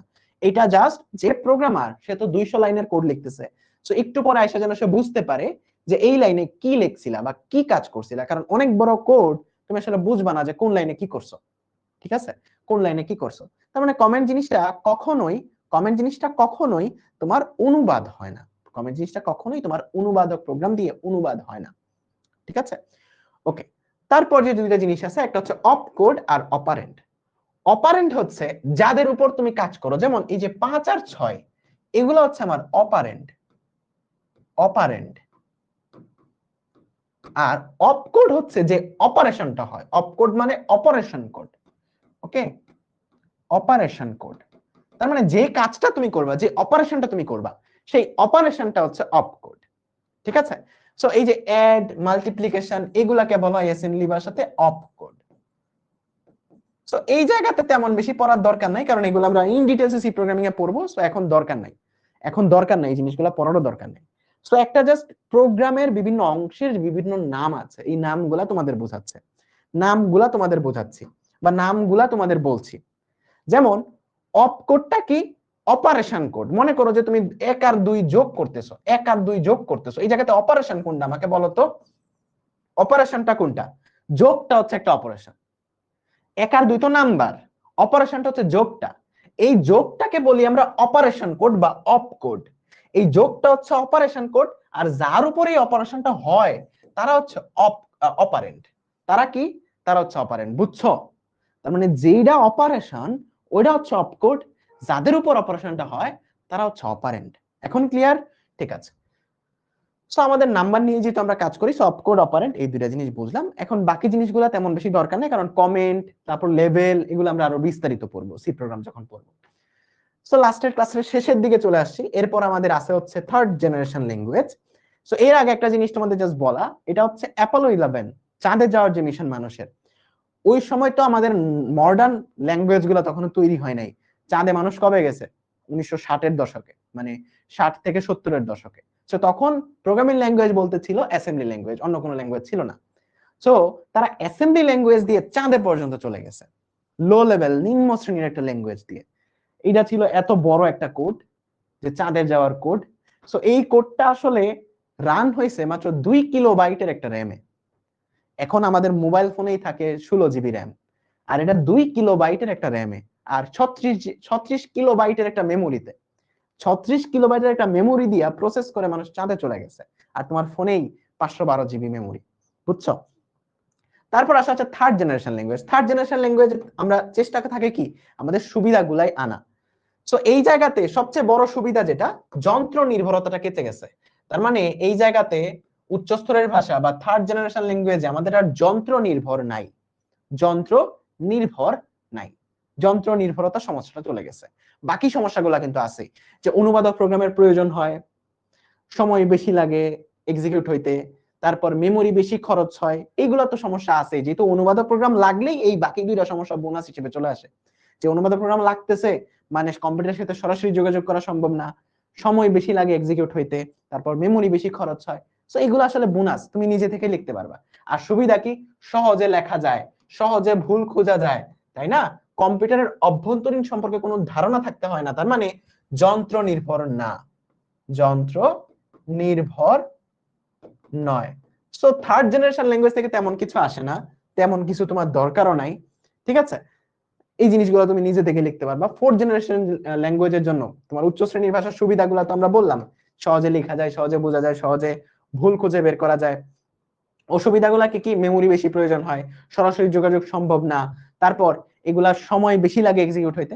সো এই জিনিসগুলো আমরা পারবো না বলতো? একই জিনিস ঘুরে ফিরে একই জিনিস। সো ফোর্থ জেনারেশন ল্যাঙ্গুয়েজ থেকে তোমাকে সুবিধা অসুবিধা কিছুই মনে রাখতে হবে না, জাস্ট একটা মনে রাখবা, যে ডাটাবেস প্রোগ্রামিং এর যে তোমার প্রোগ্রাম গুলা, এগুলা ফোর্থ জেনারেশন ল্যাঙ্গুয়েজ, এটার নাম হচ্ছে এসকিউএল। এসকিউএল, ঠিক আছে? সো এই এমসিকিউটা মনে রাখবা। ওকে? সো এখান থেকে দেখো বোর্ডে কি কি প্রশ্ন আসছে। আমাদের আজকের পড়া এই পর্যন্তই ছিল, বাট বোর্ডের প্রশ্নগুলো দেখে যাও, বোর্ডের প্রশ্নগুলো দেখে যাও। আমার আগে উত্তর করো, আমার আগে উত্তর করো, সবাই সবাই আমার আগে উত্তর করো। বোর্ডে আসা প্রশ্ন, প্রথম প্রজন্মের ভাষাকে বলা হয় কোনটা বলো তো? মেশিন ভাষা বা যান্ত্রিক ভাষা বলা হয়। পারছো? পারছো। পরেরটা উত্তর করো। কোন ভাষায় লিখিত প্রোগ্রামের জন্য অনুবাদক প্রোগ্রামের প্রয়োজন হয় না? কোনটা? মেশিন ভাষার জন্য, কারণ মেশিন ভাষা ডিরেক্টলি কমিউনিকেশন। পারতেছো বোর্ডের প্রশ্নগুলা? সবগুলা বোর্ডের প্রশ্ন। মেশিন ভাষায় রূপান্তরিত প্রোগ্রামকে কি বলে? মেশিন ভাষায় রূপান্তরিত প্রোগ্রামকে বলা হয় কি বলতো? আমার আগে উত্তর করো। Object code. ভাই পোল দেন, পোল দিলে আমাকে ওখানে যেতে হবে, সময় নষ্ট করে তো দরকার নাই। কমেন্ট করো তোমরা, তাহলেই হয়ে যাবে। অবজেক্ট কোড, তার মানে আমি যেটা লিখি ওটা সোর্স কোড, মেশিন ভাষায় কনভার্ট হওয়ার পরে এটাকে বলা হয় অবজেক্ট কোড। তারপর মেশিন ভাষায় অনুদিত হয় কোনটা? এটা তোমরা এখনো পড়ো নাই। মেশিন ভাষাতে কনভার্ট হয় কোনটুকু? মেশিন ভাষাতে অপ কোডটুকু বা অপারেশন কোডটুকু কনভার্ট হয়। ধরো a প্লাস বি, এখানে এগুলা তো নাম্বার, তাই না? মনে করো যে 2+3, এখানে 2 আর 3 তো নাম্বার। এগুলো আসলে মেশিন ভাষায় কনভার্ট হয়ে কোনো লাভ নাই, কারণ এগুলো তো এমনিও বাইনারিতে কনভার্ট হচ্ছে। এই অপ কোড যেটা যেটা তুমি অ্যাড লিখতেছিলা ইংরেজিতে, এইটা তোমার কিসে কনভার্ট হয়? এইটা মেশিন ভাষায় কনভার্ট হয়। তার মানে আমাদের অপ কোডটুকু যেটা অপারেশন কোড, ওইটা মেশিন ভাষায় কনভার্ট হয়। এটা জাস্ট একটু মনে রাখো। সো এই ছিল আজকের class. Let's fall in love with ICT and physics, যে দুটো সাবজেক্ট আমি পড়াই। বলো তোমাদের কেমন লাগছে? বলো তোমাদের সবার আজকের ক্লাসটা ঠিক কেমন লাগছে? বলো তো সবাই। জোশ ছিল? সেই লাগছে না? বলো তো কোনো কিছু মুখস্থ করা লাগছে? বলো তো কোনো কিছু মুখস্থ করা লাগছে? এই জিনিসগুলো কিন্তু মুখস্থের পার্ট। অনেকেই বলে প্রোগ্রামিং এর এই জিনিসগুলা বা অধ্যায়ের এই শুরুর জিনিসগুলা মুখস্থ করে নিবা, বাট বলো তো মুখস্থ করা লাগছে কিছু? কিছু কি মুখস্থ করা লাগছে বলো তো? কিছু মুখস্থ করা লাগছে? ফিজিক্স কোথায় পড়ান? ফিজিক্স আমার পার্সোনাল ব্যাচ আছে, আমার নিজের, আমার গ্রুপ যেটা ইসি ক্যারিয়ার্স অফিসিয়াল, ওখানে গেলে জানতে পারবা। ঠিক আছে, ওকে। নেক্সট ক্লাসের রুটিন তোমাদের দিয়ে দিবে। সো একটা স্ক্রিনশট নিয়ে আমাদের যে গ্রুপগুলো আছে এএসজি বা আমার যে গ্রুপগুলো আছে, আমার ফেসবুক গ্রুপের নাম হচ্ছে HSC crackers official, HSC crackers থেকে সার্চ করলেই পেয়ে যাবা। সো আমাদের গ্রুপগুলোতে একটু তুমি জানাবা একটা স্ক্রিনশট নিয়ে যে ক্লাসটা কেমন লাগছে। ক্লাসের লেকচার স্লাইড দিয়ে দিব। টোটাল ক্লাস হবে আমাদের 10টা ক্লাস, অধ্যায়টা শেষ হবে। ঠিক আছে, সো একটা স্ক্রিনশট নিয়ে নাও। স্ক্রিনশটটা নিয়ে একটু গ্রুপগুলোতে পোস্ট করে জানাবা যে ভাইয়ার ক্লাসটা তোমার কাছে কেমন লাগছে। এটা আমাকে অনেক বেশি ইন্সপায়ার করবে এবং তোমাদের ফ্রেন্ডদের এই ক্লাসটা করতে মোটিভেট করবে। ওকে, একটা স্ক্রিনশট নিয়ে নাও। নিছো? সুন্দর করে পোস্ট দিছি। সো আমাদের এএসজি গ্রুপ যেটা আছে বা রম্বস গ্রুপ অভিদাদার গ্রুপে বা রাকিব ভাইয়ের ম্যাথ এন্ড সায়েন্স গ্রুপে অথবা আমার যে গ্রুপ এইচএসসি ক্র্যাকার্স অফিসিয়াল, আমি নামটা লিখে দেই, এইচএসসি ক্র্যাকার্স লিখে সার্চ করবা। এইচএসসি ক্র্যাকার্স লিখে ইউটিউবে ফেসবুকে সার্চ করলে চলে আসবে। পটেটো ক্র্যাকার্স এর সাথে এইচএসসি লাগাই দিবা, এইচএসসি ক্র্যাকার্স অফিসিয়াল। সো এটা লিখে সার্চ করবা, তাইলে আমার গ্রুপটা পেয়ে যাবে। সো আমার গ্রুপে বা এএসজি গ্রুপে বা তোমার রম্বস গ্রুপে অভিদাতার গ্রুপ যেটা, বা ম্যাথ এন্ড সায়েন্স নাট গ্রুপে রাকিব ভাইয়ের গ্রুপ যেটা, সো এই গ্রুপগুলোতে তুমি হচ্ছে পোস্ট করে জানাই দিবা। ওকে, যে ক্লাসটা আজকে কেমন লাগছে। ওকে, সো ভালো থেকো সবাই, দেখা হবে ইনশাআল্লাহ নেক্সট ক্লাসে। এন্ড অবশ্যই একটু জানানোর চেষ্টা করবা যে ক্লাসটা কতটুকু হেল্প করছে এবং নোটগুলা ওইখানে আপলোড করার চেষ্টা করবা, এই গ্রুপগুলোতে আপলোড করার চেষ্টা করবা। নোটে তুমি আমার লেখাগুলো লেখা লাগবে না, লেখবা হচ্ছে যেগুলো তোমার অ্যাকচুয়ালি পরীক্ষায় যেটা লিখবা। ঠিক আছে, এই জিনিসগুলো লিখতে পারো এবং অ্যাকচুয়াল পরীক্ষায় যে ডেফিনিশনগুলো লিখবা ওইগুলো তোমার নোটে যেন থাকে। সো আজকের ক্লাস এ পর্যন্তই, বিদায় নিচ্ছি সবার থেকে। ভালো থেকো সবাই। ওকে, টাটা। পরবর্তী ক্লাসটা খুব সম্ভবত শনিবার, তোমাকে তবু পোস্ট করে জানিয়ে দেওয়া হবে রুটিন। ওকে, ভালো থেকো সবাই। এন্ড অবশ্যই জানাবা ক্লাসটা কেমন লাগছে তোমাদের, এটা আমাকে ইন্সপায়ার করবে।